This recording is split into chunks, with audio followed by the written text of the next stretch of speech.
if the go live button will work. I think. Uh-oh. Hey, welcome to the TheGeeksAttic.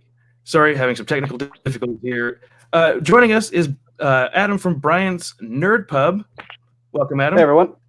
Hey, thank you for having me. Yeah, thanks for joining. Also new to the channel is Chris from Star Raptor. Hey guys, what's going on? It's a long time coming. Yes, it has been. He's the guy that I keep saying is the Canon king. He knows everything Canon. You're putting me on the spot, man. I don't know if I'll be able to live up to that. Able to retain so much. Every time I forget something, I'm like, I gotta contact Star Raptor. And we've got our first guy right here in the chat, Quality Autism. Thanks for joining. Well, there is apparently some breaking news that just dropped. Star Raptor brought it up. A new trailer for the Clone Wars just went live, correct? Yes, on the Star Wars YouTube channel. Go check it out because we're gonna all watch this live, which is gonna be really fun. Yeah. So let's go ahead. I'm gonna go over to YouTube. If you guys want to pull up your separate windows on your YouTube channel, and it's at the Star Wars. Yeah. So streaming February 21st. There's a thumbnail of a couple clone troopers from Squad 99, as they call them. Okay, I'm typing in Star Wars channel. Okay, we got. You said Squad 99. Yeah, it says Squad 99. It should be the first video. Okay, I see it. Are you guys ready to click that video? Okay, guys, watching along. Sorry, I'm not going to be able to bring it up on the screen, but if you have it up, we're going to go ahead and hit play and do a live reaction and quick discussion afterwards. So before we get to talk about anything else that we had planned, so after one, I'm going to say go, and we hit play. Okay. 3, 2, 1, go. We have more than a dozen. Oh man! All right. Nearly everyone. Let's take a small. Oh, I have my speakers going. I should turn that off. I'm sorry. What squad are we taking in? Cody Rex. They call themselves the Bad Batch. The Bad Batch. Bad Batch. Okay. Oh Those yeah, troopers look pretty cool. The defective clones with desirable. dude. Huh. Let's get Oh, that's a cool speeder. Oh wow, that guy's got an awesome helmet, February 21st. It's next week, isn't it? Yeah. dude. like to look at this. This is a trap. Don't stand a chance. I remember that Admiral guy. Trench. Was he from season 1? Yeah. Mace. All right. Oh. It's pretty cool. Very nice. All right. All right. Yeah. I wonder if they're gonna do that was the first arc they were showing. I wonder if they're gonna do like a trailer like that for every arc, because there's gonna be 3, so that'll be pretty neat. Yeah. Well, that was pretty cool. Neat that dropped right before we went on. Yeah. Now let me ask you guys. Now, did you ever see the story reels that were unfinished? They had that entire arc unfinished online on Star Wars .com, and you could actually watch it without any of the finished animation. Back then they had all the voice acting, all of the audio, everything was in there, but it was just like really like rudimentary. Like the guys would be walking and hovering across the floor and there'd be like lines and stuff, but they put it out there because at the time they were like, well, we have this done for story and we'll just give it to you guys, we'll never finish it. And here we are 10 years later, like, hey, it's finished. You know, That's crazy. No, but I never did watch that. I remember hearing that they Me dropped or did.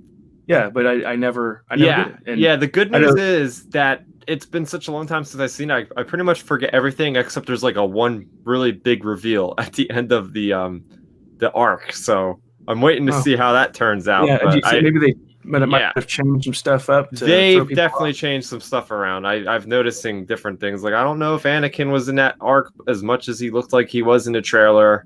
But I'm really, really happy with how it looks. It's awesome. Those troopers looked pretty cool. Yeah, they look pretty boss, yeah.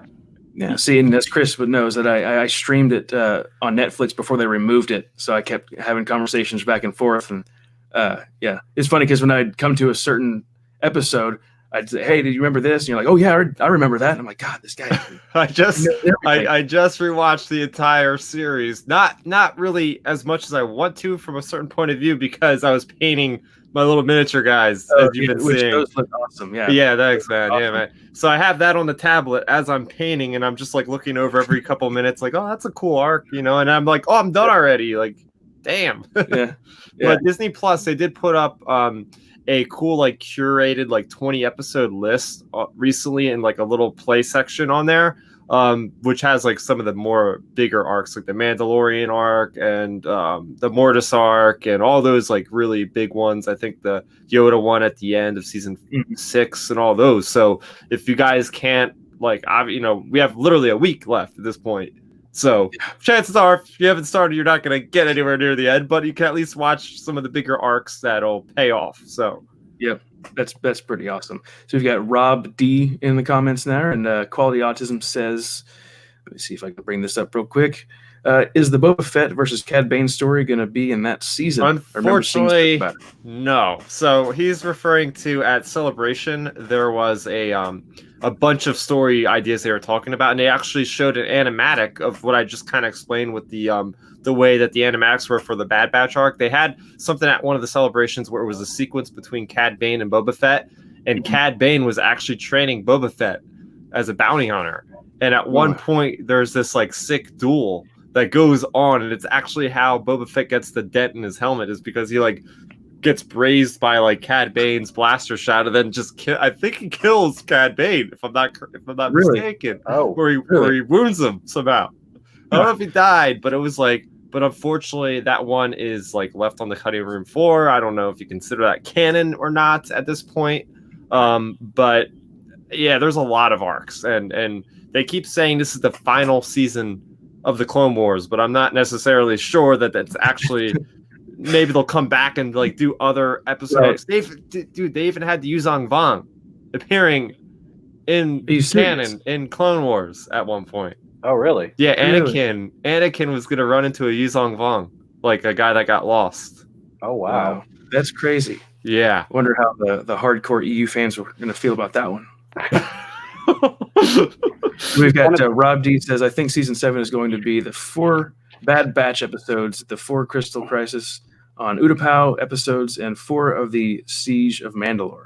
Okay, so he's close. So he's referring to the Utapau episodes, and they are also the animatic episodes released on StarWars.com years ago.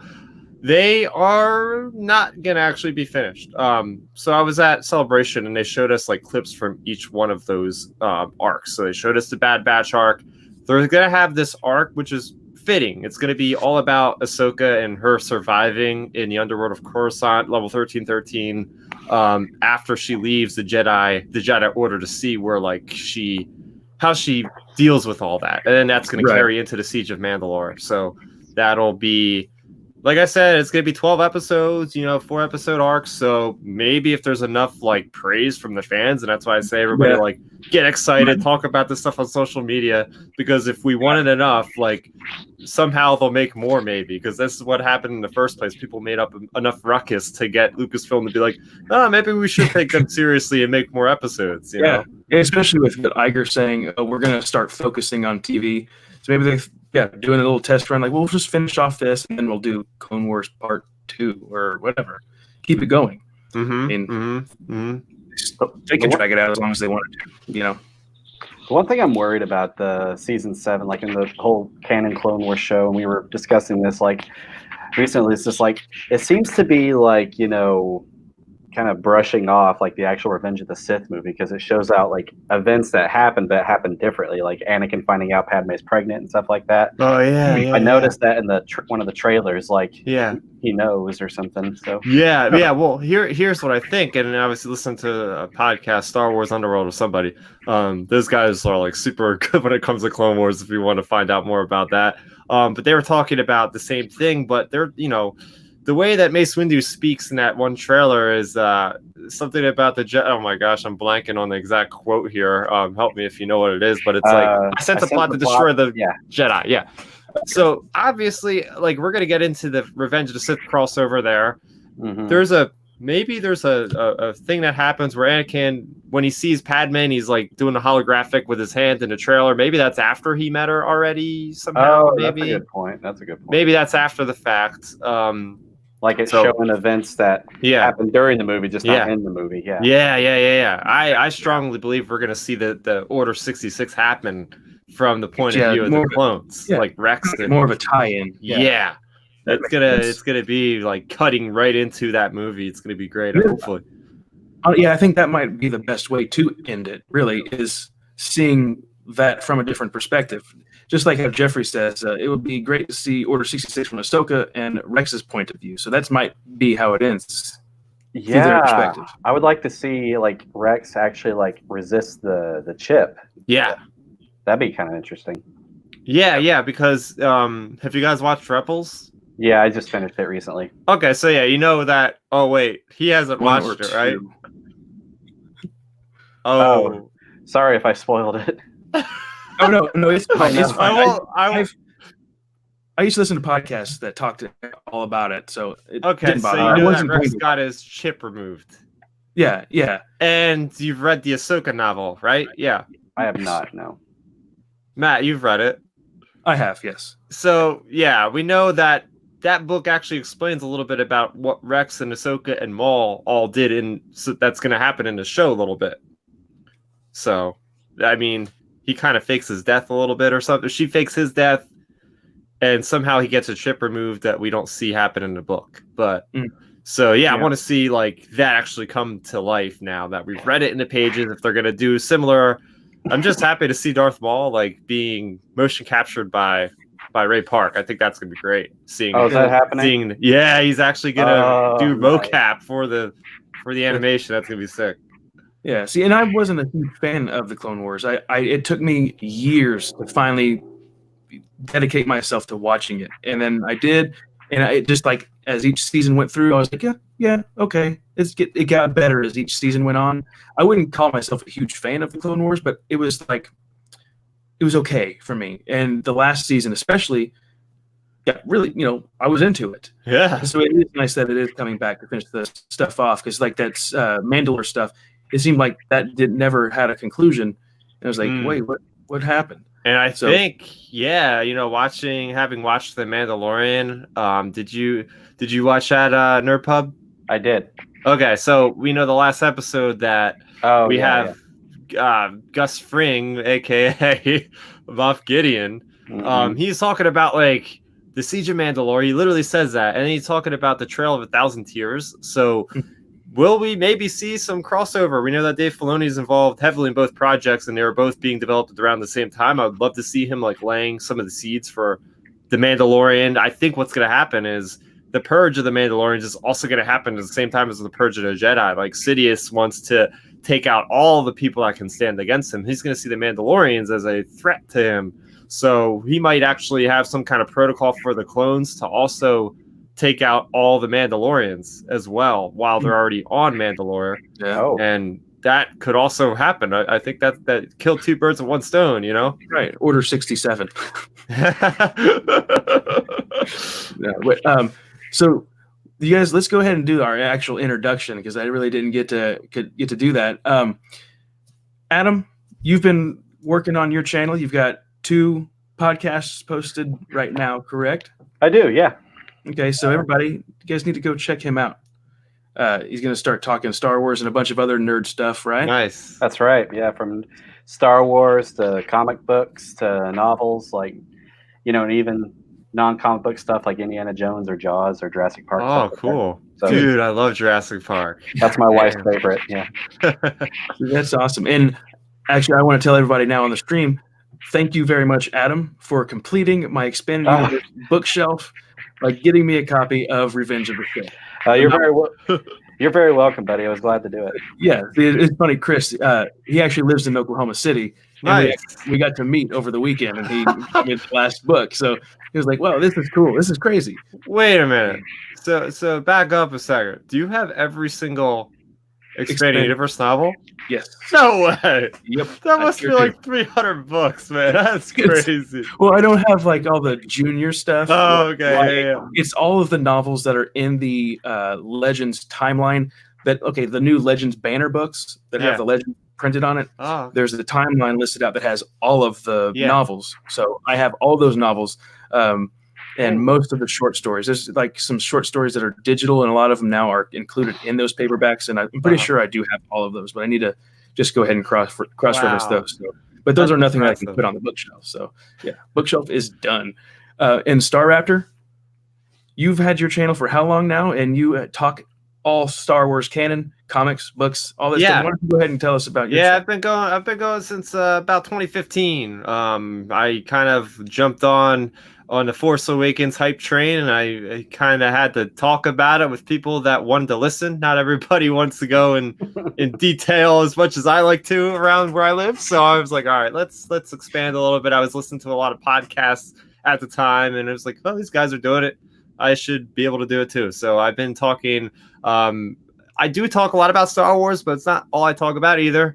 I talk about multiple things like NerdPub. So I mean, recently I've been talking a lot about movies. I do movie reviews, like I see 1917 Birds of Prey.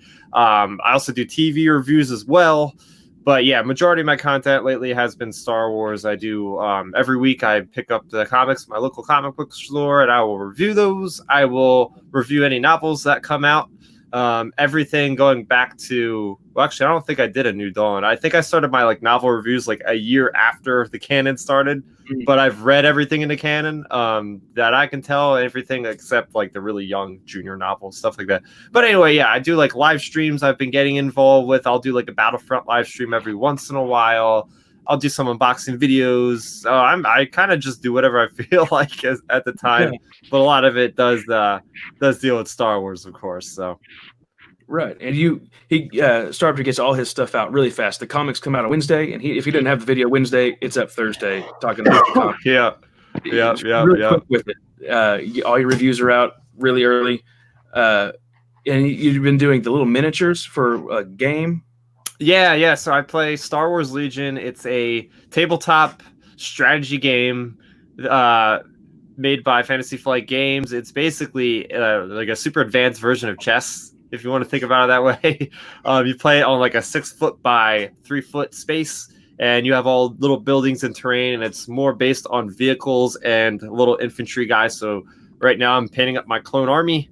I'm working on an Imperial bunker, has a little terrain. I just finished an escape pod with C-3PO and R2-D2. And we just got another announcement this week with ARC troopers from Clone Wars coming in with commando droids. So the game's looking really healthy. It's a cool way to play games other than video games, which I'm very involved with, but don't get enough time to play with as of late. So yeah, I try to play some games from time to time too. But I loved it on your Instagram how you like to share the pictures of the little figures that you paint. It's incredible. I finally found my outlet for Instagram, because before then I was all I would do is just spam thumbnails of videos, and that was kind of boring. But hey, at least I can do something more interesting for people. Like figuregram or something. I did something like that recently, on Facebook. I got the Millennium Falcon Lego set for Christmas. Oh yeah. Yeah, and I'm just I just kind of took pictures and posted the steps and everything, and it was actually a lot of fun. I actually listened to one of the Star Wars audiobooks while doing that. That was actually pretty, relaxing. So I know, and that's why the whole hobby aspect of the Star Wars Legion game, I'd even mention this, is you literally buy these things and they come now on these sprues, these plastic grids, and you have to clip out these individual arms and heads and then glue them together. It sounds really tedious, but let me tell you, on a Friday night we have nothing else to do. You just turn. I have my tablet again with Clone Wars playing, and I'm just taking my time. It's really nice stress relief for me. And then you paint them up whatever colors you want, all customizable. So yeah, it's great. It's a great little hobby, but yeah, it can be a little pricey. But I guess it saves me from going out and blowing my money that way, I guess too. I'm going to have another question for you, but I'm going to go back and look at some of these comments real quick. Quality Autism he says that Filoni's going to contradict the prequels again. Maybe not. We'll see. We'll see how things go. I've never been the biggest fan of Filoni, but I mean, I said, he's done some episodes that really I was impressed with. And like he was a director on The Mandalorian too for the first time, and I couldn't tell which ones he directed and which ones he didn't. All I know is that my favorite episode, real quick, I'll go ahead and say it, was episode 2, the Mudhorn. Oh, that's the one with Nick Famuyiwa. He also did the episode with the breakout episode 6 where they're on that New Republic ship. Okay. That it takes all like basically in the hallway the whole time. Yeah. Yeah. Okay. All right. I like his style. I really did dig those episodes. Yeah. So Jeffrey Watson says Kanan is actually in the Clone Wars trailer with his master. Yeah, Depa Billaba. So he's known as Caleb Doom as a Jedi Padawan. Right. We find out. Right. That's his real name. Yeah. Yeah, we find out a lot about him in the there's a Canon miniseries comic. It's a 12-issue comic series.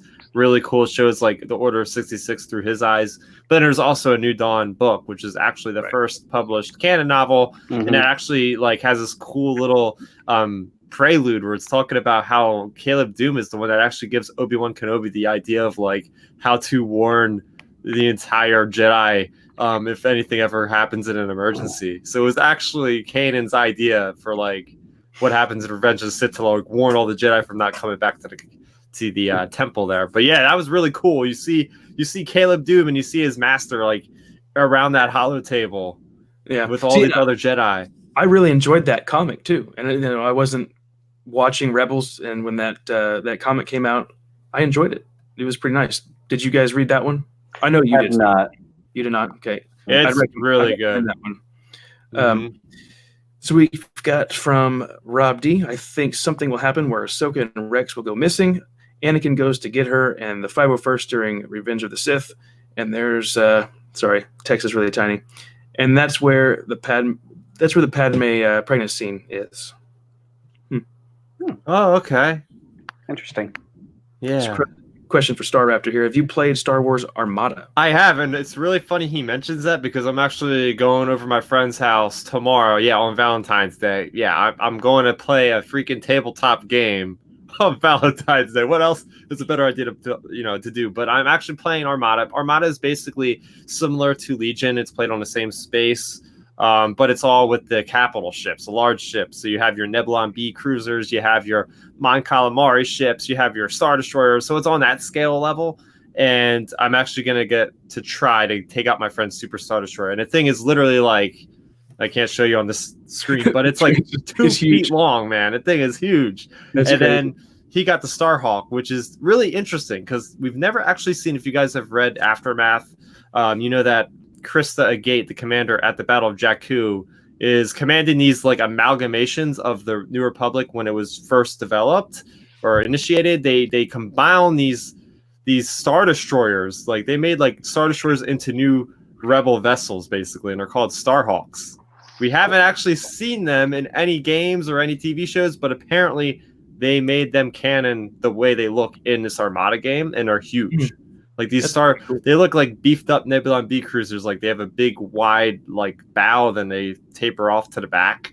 So I'm actually going to be able to command one of those against the Super Star Destroyer and Trent. We're going to reenact like the Battle of Jakku. Be really cool. So that'll be fun. You guys should film that stuff.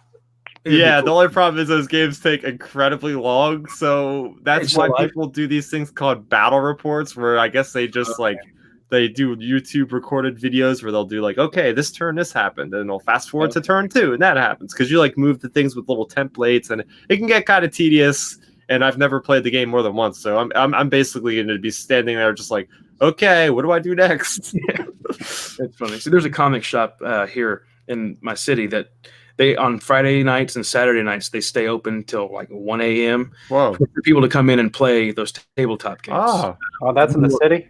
It's New World Comics. It's in okay, Del City, Oklahoma. For those who live around here. Oh, cool! A nice little plug for that place. It's pretty small. Guy, the owner's really cool guy.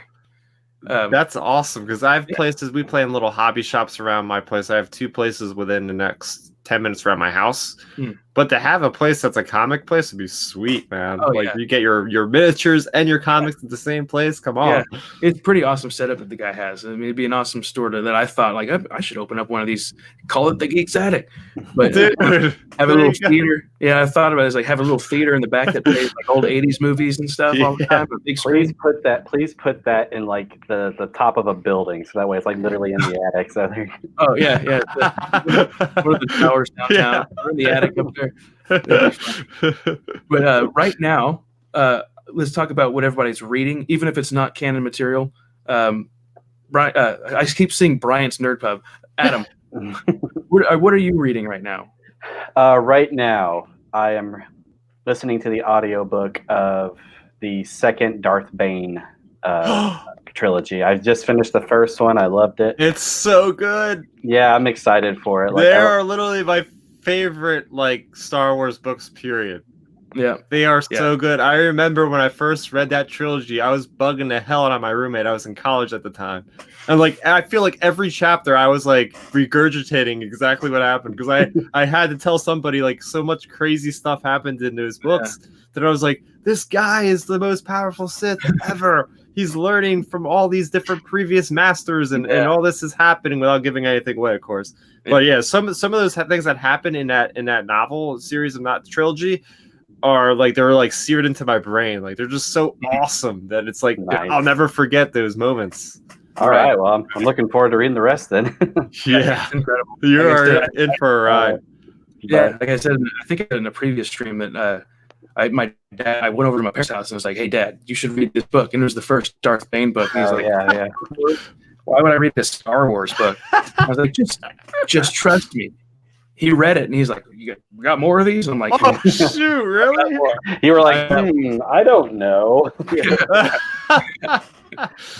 yeah, he liked it. He read that Path of Destruction and he really enjoyed it. But Star Raptor, I know you just finished reading Queen's Peril. We won't talk about that in this video.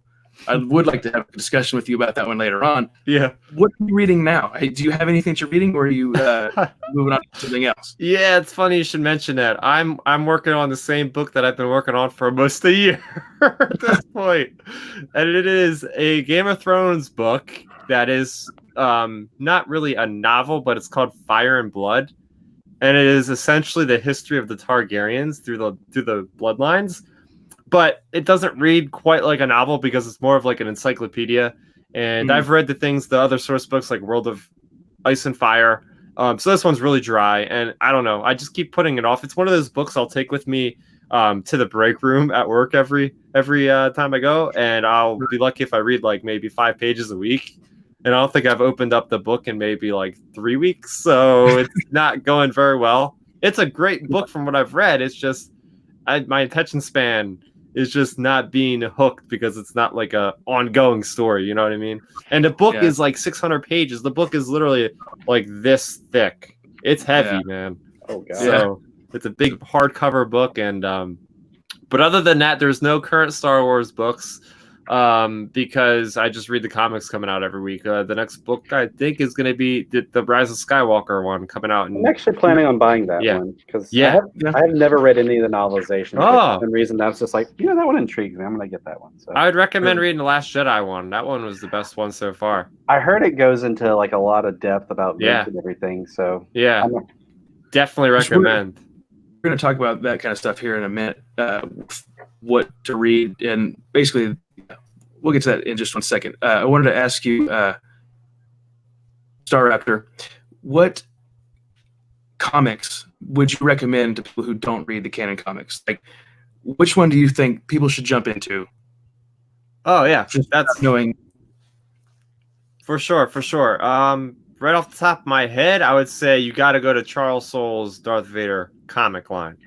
There are multiple Darth Vader comic lines, so you got to be careful, especially because we just had one starting up last week. It seems like Marvel always wants like a Darth Vader comic in circulation because Darth Vader is such a well-known character that it's going to sell regardless. So the Charles Soule comics, they are right after Revenge of the Sith. Like literally, you find out so much more about Darth Vader. It's a 25-issue series from the moment that he gets out of that chair where he gets his armor first on, it's like basically comparing it to other comics in the past. It's like Batman Year One. It's literally the origin story of Vader. You're learning how Anakin deals with the idea that he's cybernetic, that he's not moving like he used to. So he's got to learn how to move. He's got to learn how to properly construct his first lightsaber.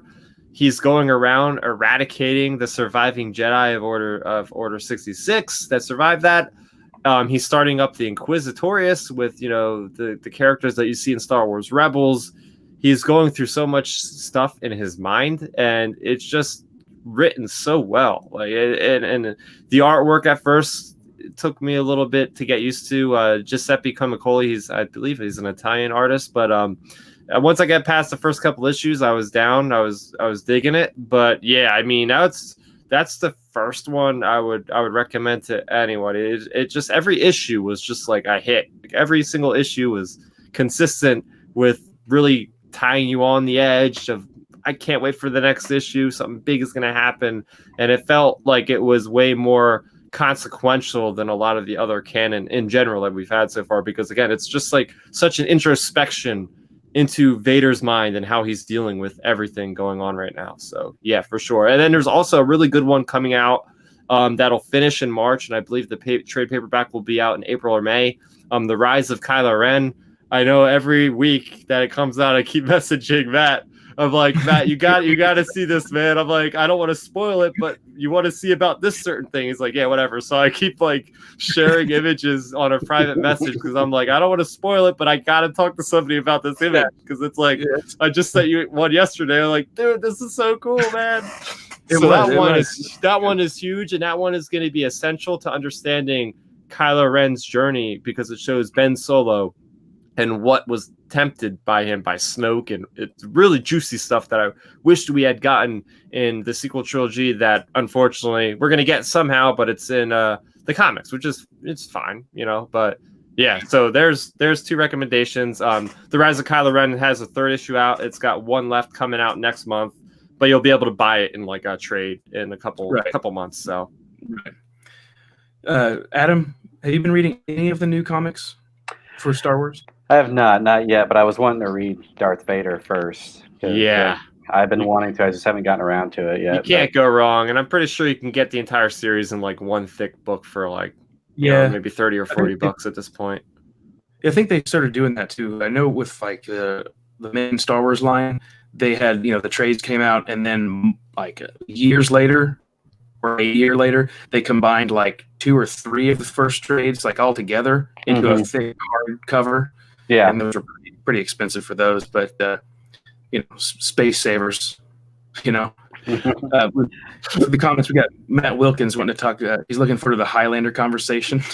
Oh, Matt Wilkins! Oh, wait, jar, right there. Jar, yeah, there's a jar. Dylan, if you're watching, add a nickel to the jar.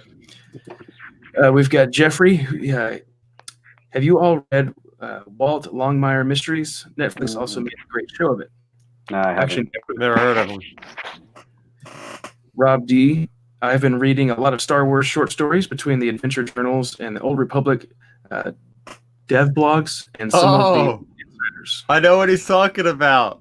Yeah? That's so cool. I actually was just updating the Old Republic launcher because they put out a new update. So if any of you don't know, the Old Republic is alive and well. Legends is alive because that is the last remaining thing in Legends that is being continually published with the game. Very successful game, massively multiplayer online role-playing game, MMO. It takes place like 300 years after Knights of the Old Republic 2, the single-player game. So this story has been going on for like 8 years, I want to say, or 9 years actually. The game's almost been out for a decade, and they're constantly putting out new stories. And I think what he means is the Old Republic does put out like every once in a while, if there's an update coming out, they'll put out like a little like in-universe like transmission from a character like to another character or something like that to give you like to break up the environment, to show you world building for what's going to happen next. So I think that's what it means. And it's funny because that will go into one of the questions you asked me specifically for the episode tonight. So I'll talk more about all that stuff and later on. All right, we got Matt Wilkins again. I love the fuzz. Yeah, I was laughing when I see that. Gosh. Oh, Matt, you silly man. Quality Autism is reading Coruscant Nights 1 right now. Okay. I've never heard of that. Me neither. It's an expanded universe book. I believe there are 3, but the 4th one, unofficial. I could be wrong about this, guys. Don't freak out. But I think The Last Jedi, the expanded universe book, is actually considered the 4th book in that trilogy. You mean this I could one? be wrong about that. Yes. Oh. Yes. I think that's what Jeremy from Stupid Chainsaw Productions said on that stream. But you guys in the comments, let me know if I'm wrong about that. And Christopher Nelson says Shatterpoint, the expanded universe novel, is better than Highlander. Don't know anything about both of those, but I'm sure Shatterpoint is better than Highlander. Wait, is this Shatterpoint the novel with Mace Windu? Yes, it is. Yes. Rob D, new canon comics wise, I want to get the Rogue One comic, the Poe Dameron comics, and the Vader comics. I'm really interested in the Vader comic where the cover is him on a Sith horse. Oh no! Do you know about this one? Mm-mm. Okay. This was one of those Vader stories that I didn't really enjoy. Okay, well let me break it down a little more specifically. There's 5 issues and it's called Vader Dark Visions.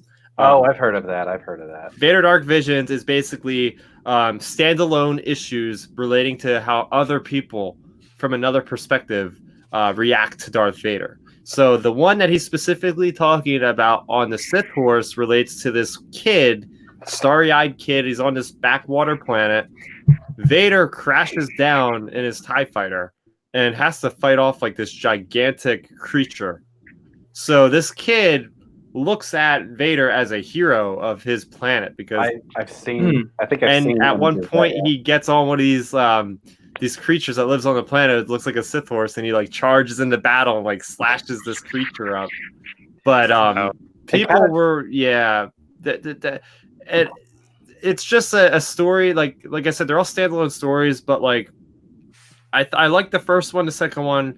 The third one, people were getting bent out of shape about. You might have heard this drama online about the female character that was more of like a fangirl for Darth Vader. Then Darth Vader kills her at the end, and people really were getting bent out of shape. Really? Oh, do you remember that? I think I heard something along those lines. I can't quite remember where though, but I think I remember something. Yeah, people were like, "Oh, is this like how they treat the fangirls and the fandom and all this stuff?" And it was like this big. I think they got bent out of shape a little bit. No, Go ahead, Adam. Well, I was going to say, it sounds like they're doing like what I haven't read the book, but it sounds like what they're doing with that canon book that they came out. It's a YA book, like the Legends of Luke Skywalker. Yeah. But with Darth Vader, Yeah, exactly. So, yeah. I mean, it's got cool points to it, but it's nothing compared to the Darth Vader. And even the Kieran Gillen, the first volume of Darth Vader, with him dealing with his failure to stop Luke from destroying the first Death Star and him trying to gain favor with the Emperor once again. That one was really good. Really saw that one introduces Dr. Aphra and 000 and the murder droids, like, all those guys. So that was a lot of fun. Like a Torrid War, right? Yeah. What is he saying? There was another. He was talking about the Rogue One comic. I'm guessing he's talking about the adaptation. Yeah, there is cool things, but I feel like those comic adaptations don't go far enough. Like they had a couple cool elements in the Rogue One comic where it actually shows. It actually shows Saul Guerrero actually leaving Jyn Erso in that bunker with the gun. So it actually does show like visually some cool things that I kind of wanted to see, but it doesn't really like go far enough to be like, oh, I really need to read this thing, or I really need to pay the money to read this thing. The Poe Dameron comics are another high recommendation for me. I would really highly recommend if you want something in the sequel trilogy to read. Like I recommended the original trilogy era prequel / with the that Revenge of the Sith era Vader. Definitely check out Poe Dameron. It takes place before the events of The Force Awakens, but the really neat thing about it is it actually branches all the way into past The Last Jedi. So it's got this like really long journey. I think it's like 30 issues, 32 issues, something like that. and you get to learn all about Black Squadron, and Black Squadron has all these really interesting, unique characters, and like only 2 of them show up in Rise of Skywalker. Unfortunately, I'm like, where's everybody else, man? But lots of fun flying action in there. What else is he saying? Well, I think that's all there was. Okay, cool. Yeah, we had another comic one right here. Quality Autism Mask, the adaptation of the first Rebels Thrawn. I liked it a lot, man. And you know what? I wanted to see more of those damn novel adaptations in comic book form, because especially for Thrawn Alliances, I want to see what a damn Grisk looks like. I want to see what a damn Grisk looks like. Yeah. And I'm like, do these guys resemble the Yuzong Vong at all? If not, because I know they're being shaped to be put up with like the next unknown force in the unknown regions. But I really dug the way that Jodie Hauser, the writer, wrapped up that entire novel, and she did a pretty succinct job with kind of just explaining everything and how it all works, and make it easy to follow, because sometimes those Thrawn novels can be a little wordy and they can, you know, get in the weeds a little bit, but I think she was able to kind of keep it at a higher pace, you know? Right, they can trim it down to just a 5-issue. Yeah. Yeah. But yeah, and it's funny that they stopped doing that. I mean, I can't believe that. As much as I didn't like the Aftermath novels, I think those definitely would have made a better comic series. Oh, yeah, for sure. You know, because it's like a whole new cast of characters that, you know, nobody really wanted at the time. Is like, here's what happens next. Well, we wanted, the fans, most of them wanted to know what happened to Luke, Han, Leia, but we got all these new guys. Right. And if that came out as a comic along with a book about those big 3, I think people would have been a little bit more happy. Yeah. But we've got the Lowdown Show says hello.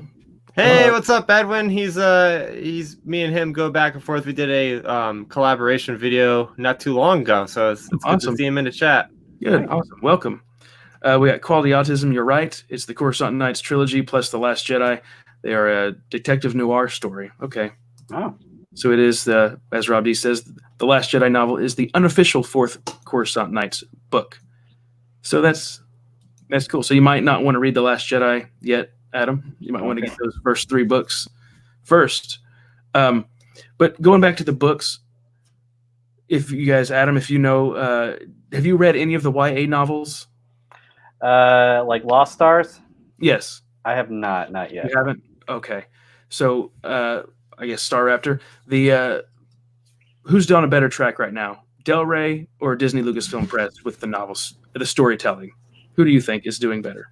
Well, I really thought that Del Rey hit it out of the park last year. There are so many hits that came out book after book after book. Just looking at the previous year, I'm like, man, we got started off with Master and Apprentice, and we, you know, got Alphabet Squadron, we got Resistance Reborn, we got something else in there, I think. But it was just like, oh, Dooku Jedi Lost. Like, there's a lot of awesome stories. I got to give it to Del Rey, but I'm not saying that Lucasfilm, Disney Lucasfilm Press did a bad job either, because I really enjoyed Force Collector. That was a really good one. What else came out? I got to look up the list to see what they come out last year. There's the Crash 8. Yeah, Crash. Okay, that one I did not like. That one I was pretty vocal about.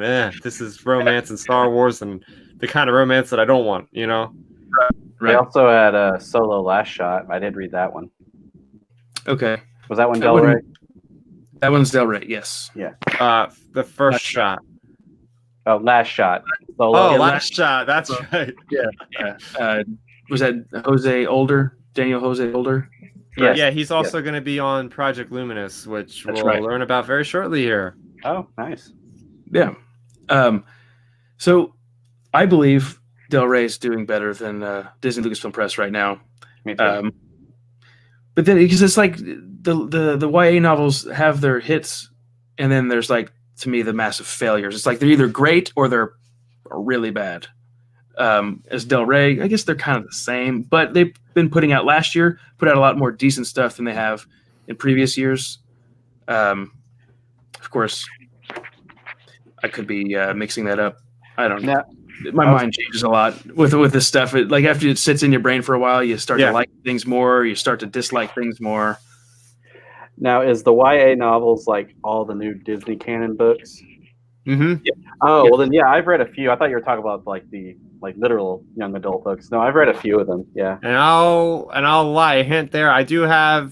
We have coming up a list of top 5 books, and a couple of mine are from Disney Lucasfilm Press. So there's lots of really good stories from them.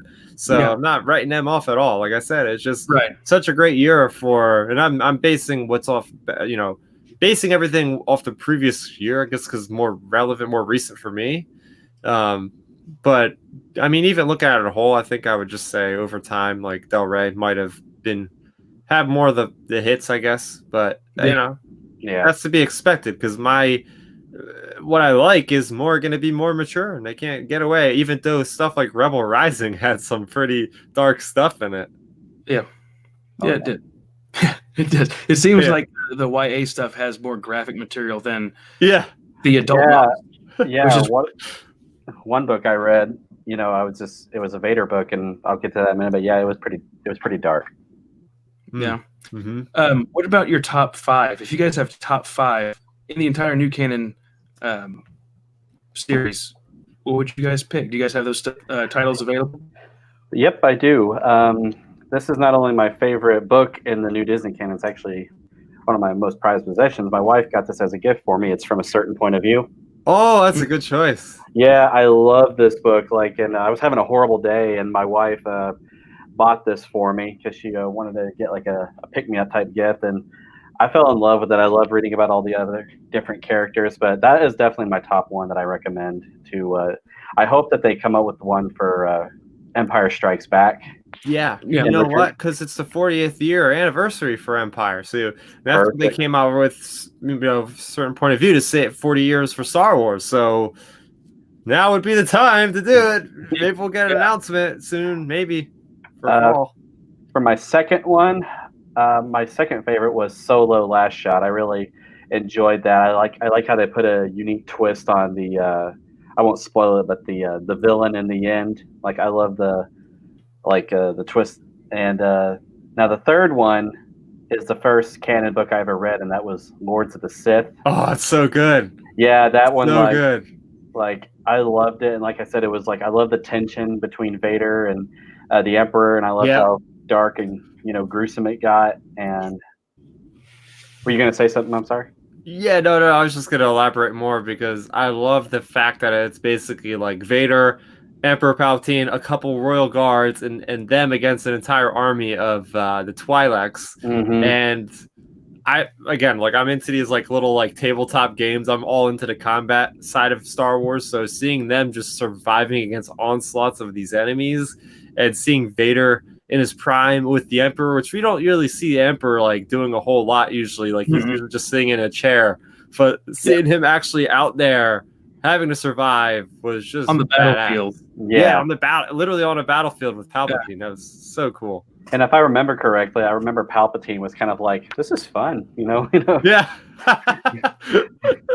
But the fourth one is, I was actually really excited about this. I haven't read the book form of it yet, but I listened to the audio drama, if you know where I'm getting at here, and that's Dooku Jedi Lost. Oh yeah. I really did enjoy that one. And my least favorite that I've read or it's not my least favorite, but Master and Apprentice. Ooh, that's another good one. Yeah, Yeah, but if you look at 2 stories from this year. This year was a great year for storytelling in Star Wars. Oh yeah. My least favorite, it's just an honorable mention, was Resistance Reborn, but that's 6. That's not top 5. So Okay. so those are mine. Yeah, and I'll have more to say about that for sure. Star Raptor, Chris, would you like to? I don't have a particular list. I guess I'll try to rank off, but it's going to be Or really just difficult. like me, I don't have them in a particular order. Oh, either. okay. Okay, well, just because he mentioned, I'll piggyback right off him with the Rise of Resistance is up there as one of my favorite novels put out so far, because I feel like Rebecca Roanhorse, and you met her, which is really cool, by the way. Yeah, I did. Yeah. Yeah. Resistance Reborn. Yeah, and the way that they're able to take all these characters that were previously, focused on in prior stories, not just from books, but from comics and video games, and her able to make them all intertwine and intersect and have all their voices remain the same to the other mediums that they were first portrayed in, was just such a feat that she pulled off so well. And to have all these locations that tie into other things as well, it really felt like almost like an Avengers style Star Wars book where you're getting all these characters that we've never even seen in books before to that extent. Like you're getting the Poes, you're getting Leia, you're getting Rey, all these big shot characters that I've wanted to see in these books, and we hadn't gotten them until literally right before the final movie of the Skywalker saga. So that's definitely up there with me. And it had a really good villain. It didn't have like huge action set pieces, but it did play a lot into like what the characters were going through at the moment. And it really did a great job of branching between the two movies, which for me was a super big win. Let's see what else on my list. I'm going to keep it with the theme of Leia. And sticking with sequel trilogy, I'm going to have to go with Bloodline. I thought Bloodline was another fantastic novel. I know you liked Master and Apprentice, same author. She's Claudia Gray, yeah. She's just so good when it comes to writing Star Wars. Between a certain point of view, she had a little chapter in there. It's like everything she does is so well done. Like she belongs with nothing else but Star Wars. Yeah, my wife actually read Bloodline. She said she liked it a lot. Yeah, because it really shows like big moments in Leia's life that are turning points for the character, and that's going to be what I keep coming back to is stories that matter, stories that I come away with learning something. I can say that I know this about a character after reading a book. That's what really sticks with me the longest. And another character written by Claudia Gray, same character actually. We're going to go back in time, and this is one of those Disney Lucasfilm Press books, and that is the book Leia, Princess of Alderaan.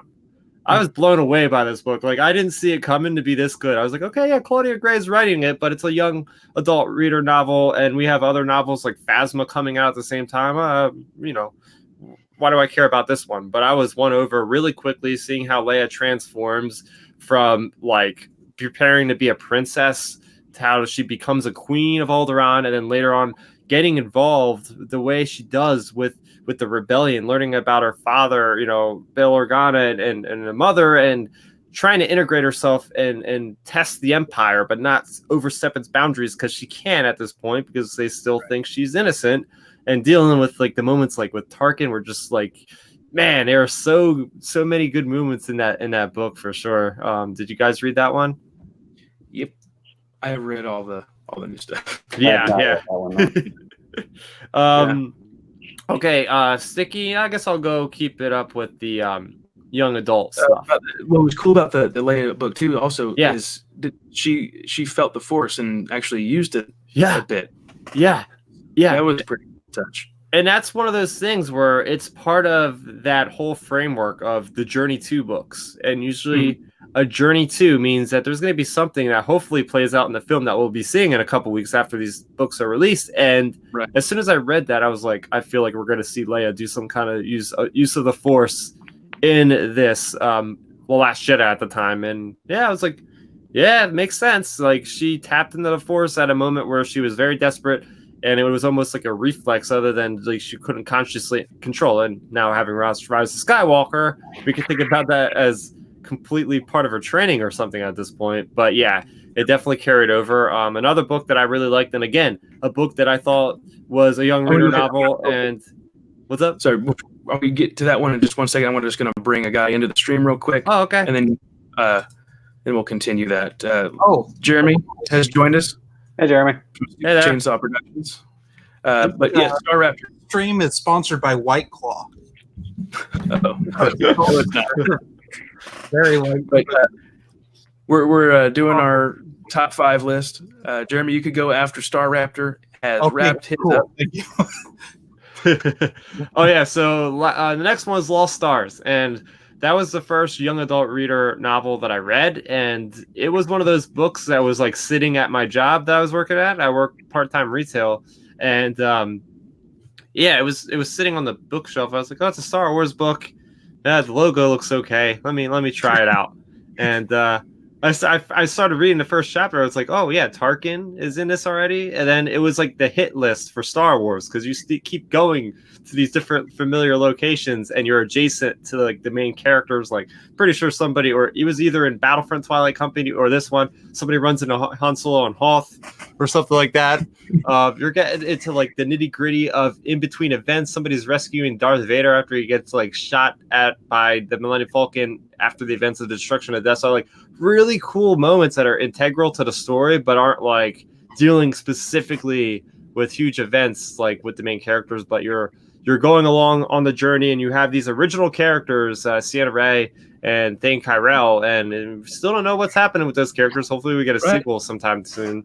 But yeah, definitely a book that flew under the radar for I think a lot of people. But I think it just plays so well to like the hit list of what's good with Star Wars with the original trilogy. Right. I think we got overshadowed by Aftermath. I think they came out within a month of each other, if I'm not mistaken. Yeah, even the same day, I think, maybe, or something. Yeah, it could be. Yeah. Could have been. And the last one, I really love this book. It's probably like a lesser favorite of the fandom, but I got to go with Thrawn Alliances, because Thrawn Alliances was one of those books that really tapped into what I like about like the mystery of Star Wars. It almost felt like kind of like a Legends book to me, where it was like exploring the unknown regions. I mean, come on, you have Vader and Thrawn working together. They go to Batu, which you can apparently go to the canteen and see the blaster bolts in the wall from what happened in that certain scene with those aliens.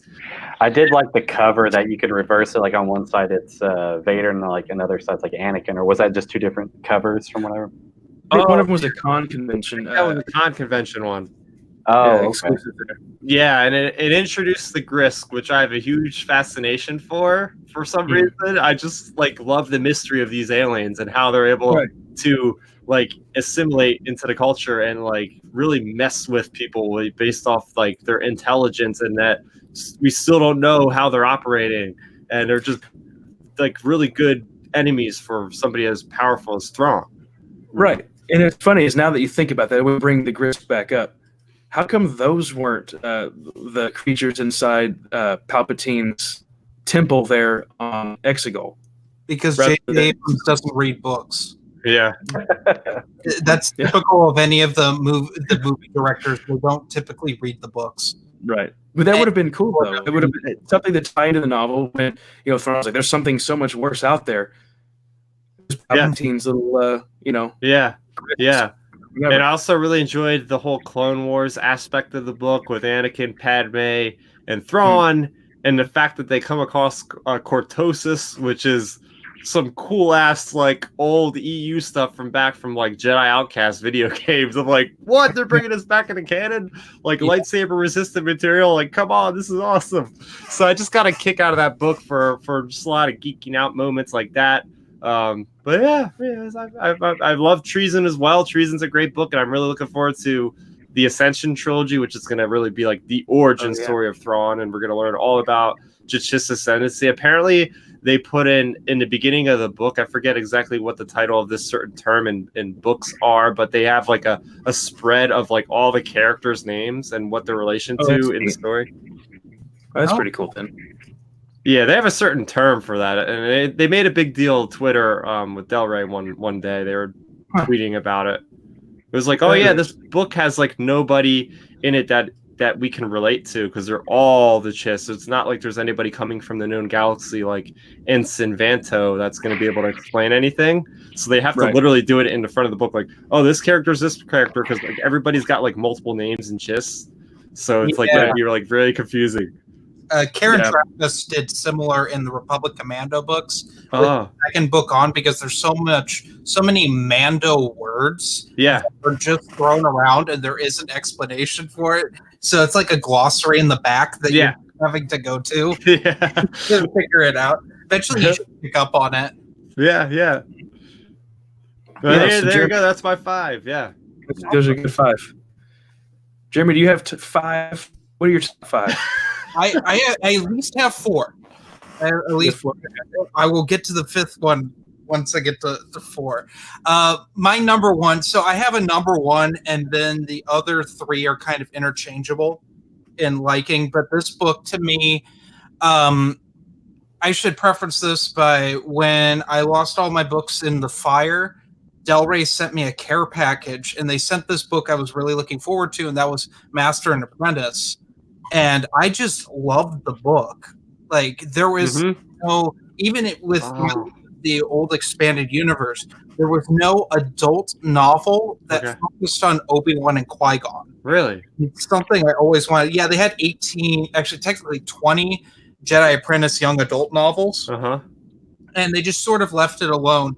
And Qui-Gon doesn't really get a lot of love in the EU, in my opinion.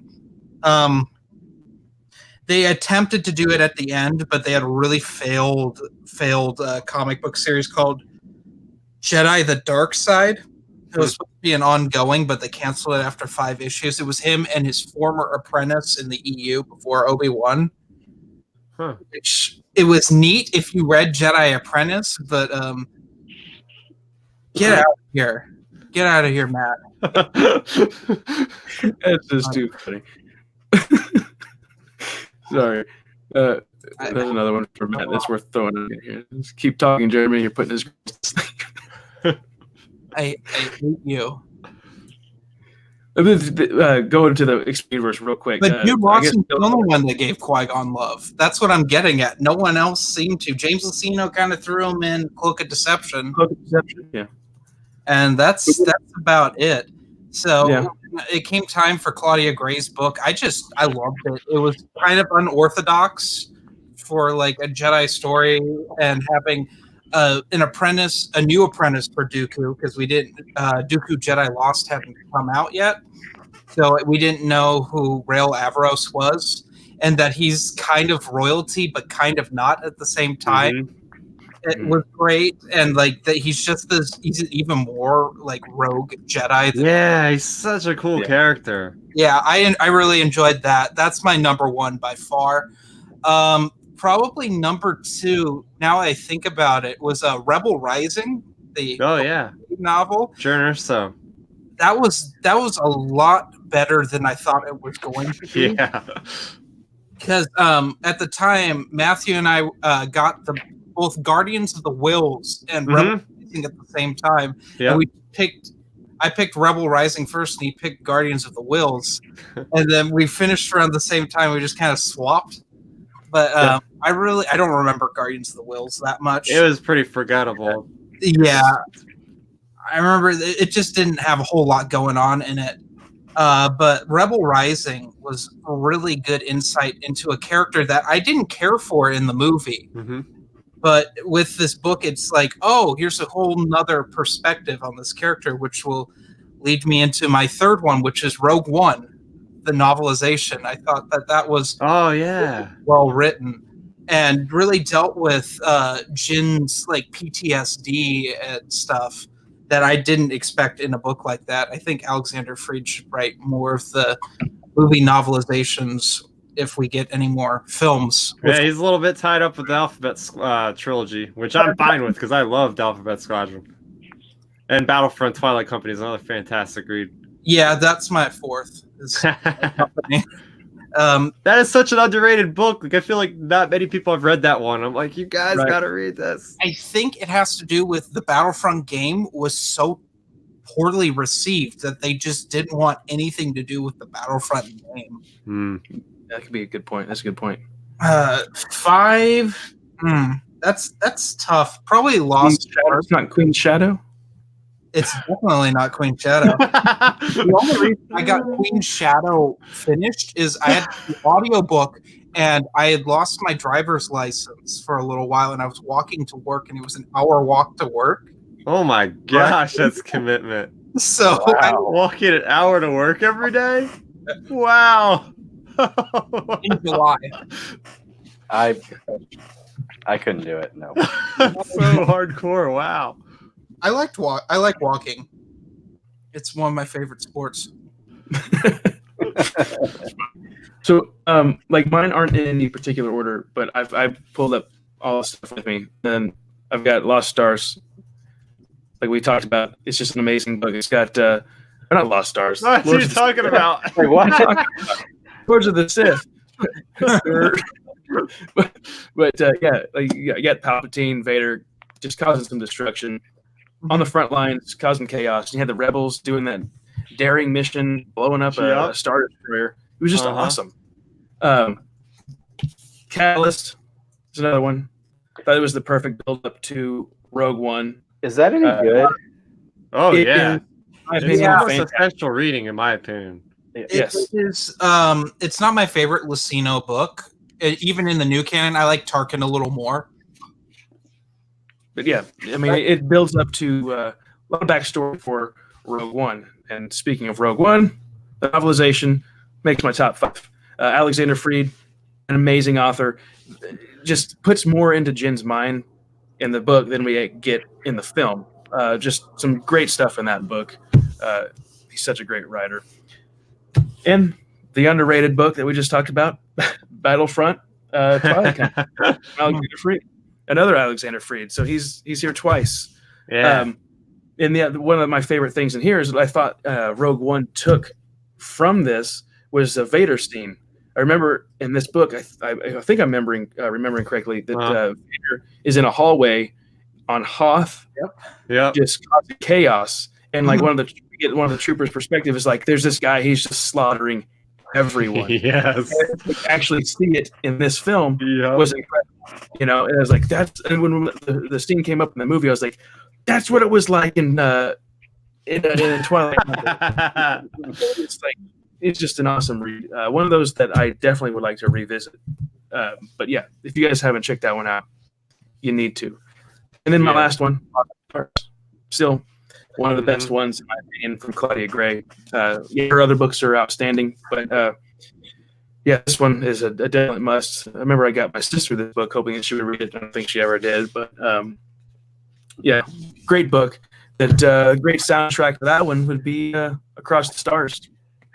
I have to say, I was actually at the bookstore today, and I saw Lost Stars on the counter. I was just like, should I grab that? Like, I'll pass it. It's just like, now all of you guys are bringing it up, and I feel like it's haunting me for not buying it. You need to get that book. It is outstanding. And, it ends in a place that is like, wait, okay, so what happens? It's left wide open. So hopefully we get that. And I'm worried that we won't, because now Claudia Gray's, got her hands tied again, another author with the Project Luminous series. Right. So who knows if we'll ever get that story now? Yeah. I mean, who knows? Maybe Project Luminous involves Lost Stars too. Wouldn't that be a surprise if all the leaks were wrong and it was like, oh, this is a post Rise of Skywalker? People go, what? Yeah. Who knows? Which is what I thought it was going to be originally. I was like, oh, we're going to continue the events of all these characters in book form because none of the actors want to come back anyway. So let's just do it in books. Fried and done. I can't blame them. That's a big commitment to be like that much time on a film series. Yeah. That's like 6-7 years of your life just dedicated to that. Mm-hmm.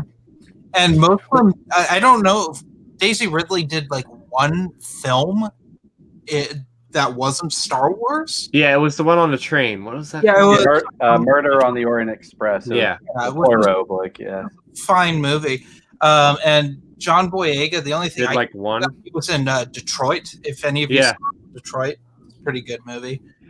I noticed Oscar Isaac is actually getting a lot of work. Not only has he played Gomez from the new Addams Family movie, he also has provided the voice for Spider-Man 2099 in Spider-Verse. So he was in X-Men, the Apocalypse movie. Apocalypse, That's right. It was Apocalypse. That was embarrassing.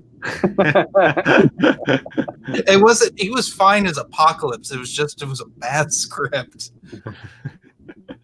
I was going to go back and read some stuff, some comments real quick before we go on to the next topic. Quality Autism has said, if it pulls up here, the Grisk reminds him more of the Vagari from Zahn's Outbound Flight, Survivor's Quest, and the Vaughn. Oh, I forgot about the Vagari. I don't know anything about that. I never even heard about them. Neither have I. But I do Outbound Flight after I finish Rogue Planet, which is the book that I'm going to start next. We've got Quality Autism down here again. Best book for him is Battlefront, Twilight Company. Wish Freed could have done more of these. Yes, and I think, in my opinion, Battlefront. I liked Battlefront to Inferno Squad, but I would have preferred that Battlefront would have turned into a book series, and they would have kept a consistent story going through with like that would have been such a good idea. If like we had like a 5-book series, I think that would have been perfect. Be similar like a Republic Commando kind of thing. Right. I mean, it's like I don't know what they're doing with the Project Luminous, but something like that. Project Battlefront. Just make a 5-book series, something like that. I think that would have been awesome. Even if it switched between the Republic and then, or the Rebels versus the Empire. You know, like different perspectives, bouncing back and forth. And in the conclusion, just one huge book of both of them coming together, having their duel, and you know, who knows who the victor would be in that. That'd be awesome. Yeah, I'd love that. Let's see, Rob D. He's talking to Quality Autism. Battlefront could be its own series. Yep. See, there we go. Do a book, the Old Republic Troopers, the New Republic Troopers, Clone Troopers, etc. Yeah. See, Quality, just like the X-Wing or Commando series. Republic. Well, here's the thing. I think the Alphabet Squadron trilogy is going to be like the newer version of X-Wing. That's what people are saying. I kind of agree. I haven't really read X-Wing books, so I don't know what they feel like, but I feel like that could be a similar thing. X-Wing's Say again. X-Wing's awesome. That's why I'm getting it tattooed in 2 weeks. That's right. Whoa. That's right.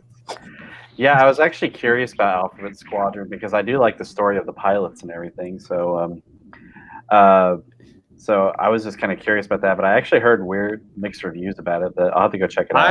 I thought it was fantastic because we really get to see, and I was debating putting it on my list of top 5 because we get to see the Empire. What happens to these people that desert the Empire? You know, after the fall of the Emperor, people are like, if they don't have faith in the Empire anymore, they don't think it's going to matter, so they desert themselves.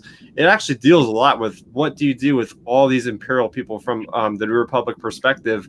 Like, what do you do with there's millions of people that are suddenly not part of the Empire? Like, do you put them in prison? Do if they want to fight with you, do you let them join? Like, it gets into some really nitty gritty stuff that is a lot deeper than I expect in the Star Wars universe, and it's really refreshing to see that kind of thing. And 1 or 2 of the characters are actually part of the squadron are prior Imperial characters, and it deals with how they were wronged by the Empire and how they're coming to grips with, coming past that and what it means to be in a rebellion. So there's stuff on the ground too. It's not all just piloting. There's like some cool, like little missions where they go on the planet. It's just an all around great book. It gives backstory on the Death Troopers, which I'm always looking for. So I really like that part about it. But yeah, I definitely, I'd give it a glowing review for sure. I loved it. Nice. See, I might need to revisit Alphabet Squadron like an audiobook format because the book it didn't hold my attention. I couldn't stick with it, and I was just like, this is boring. I got to push through it. And when I was done, I was like, ugh. I have to warn you though, it's January Lavoie doing the audiobook. It's not that great. She has better performances. Like it works because the protagonist is a woman, and like that's you're Krell. But half the time, January Lavoie just like literally phones it in to me. She's the weakest of the main 3 that do the audiobooks. Who does the other ones? I mean, Mark Thompson's the biggest one. Who else does it? Jonathan Davis is my favorite. I've listened to stuff from him too. I like him. Yeah, he did the Darth Bane trilogy. That's really good. I mean, like certain some of the actors have done them. Like Ahsoka's done by Ashley Eckstein. Yeah, and Cobalt Squadron's done by Kelly Marie Tran, but she sounds like she took like 5 Xanax before she. I did listen to that one, and I agree with you. I listened to that one too. I couldn't read it; I had to listen to it, and that was just a chore listening to it. It's like, wow, she did not want to be there. She saw her paycheck and was like, "This is it, really? Okay, I guess." 3-hour audiobook that feels like 10 hours. Yeah, and it should have been like 2 hours, maybe. Wow. Matt says Jeremy needs a straw because he sucks. Ouch. Matt, he's a character. He wants to know, Adam, what are you drinking? That mug you have is pretty awesome, by the way. Well, it is a pub, so that's right. It's soda. I'm just kidding. Okay. And he asks why Chris isn't on the stream. Oh yeah, he forgot. Well, Chris, there's this ongoing thing where Matt wants me to have this guy, Christopher Nelson, who has a great channel too. He collects a lot of the old Expanded Universe stuff. Right. Very wise and well spoken. He hasn't come on my channel yet. I've invited him, but he's got stuff. He's just had babies, and Matt keeps saying that I banned him from the channel, which I haven't. He wanted Jeremy to talk, but his kids asleep. Jude Watson gives Qui-Gon. We read that one. Chris is handing out copies of Shatterpoint. That's why he's not here. Okay, I'm just gonna skip back down. This is great. But there's a certain Matt comment I want you to throw up on here. It involves puppies. Do what? There's a Matt comment I need to show you. You should address something real quick. Yeah. Okay. Sorry, I'm pushing through. I think I went above where I was. Yeah, I lost where I was, guys. On a can of sadness. It's the natural lime one. It's not the best. It's just full of the means of Battlefront games. Ouch. I enjoyed the second game. I really like the second game. I thought the second game was fine until they started nerfing all the heroes and like playing around. And I like how he put at launch, because if you play Battlefront 2 right now, it's in such an awesome place. Like they have all the Clone Wars. They just put in all the sequels. They have the capital supremacy mode, so it's like that non-linear gameplay where you can capture points and you assault the ships from the inside, destroy them that way. They have BB-8, BB-9E as new heroes, so they have instant action. So if you don't want to play online, you can just play against bots. Like it's really good now. It's about time they actually did something that's from the old Battlefront game. Yeah, people have been getting a kick out of Oh that. my god! Jeremy on the stream, you might slaughter younglings. Wow, man. See this. He wants the Jeremy reminds me of what it's like. Dog that ruined Christmas. Oh wow! All right, Bryce, welcome to the show. So what I wanted to do next, I'll go ahead and skip over. I said well, let's go ahead if you guys want to. Canon, right now, the fans are split on whether people like it or not. Why do you think people are upset with Star Wars?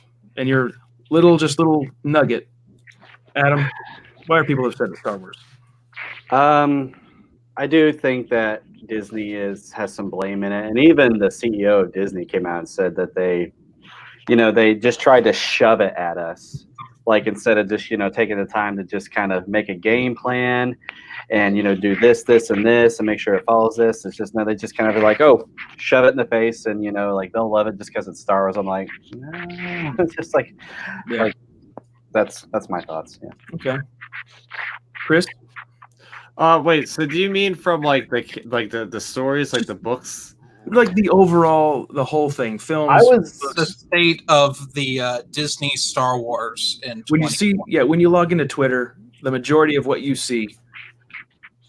What is this? Okay. I was mostly talking about the movies. Yeah, I was gonna say I have ideas about the books.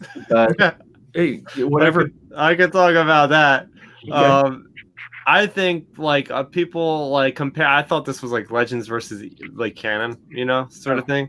So I have things to that, but I think a lot of it with the canon is that these characters, and this is a big one, and we kind of mentioned this earlier with J.J. Abrams, how these characters in these books are not mattering to the actual movies. And that's kind of annoying because a lot of these people, myself included, have read all pretty much all the books, and it's nice to get that cool satisfactory moment where it's oh, this character appeared in there, or they got the ships from this planet. But Resistance Reborn did such a good job of tying all this cool stuff in, and some of the comics too, and none of the stuff carried over to the film.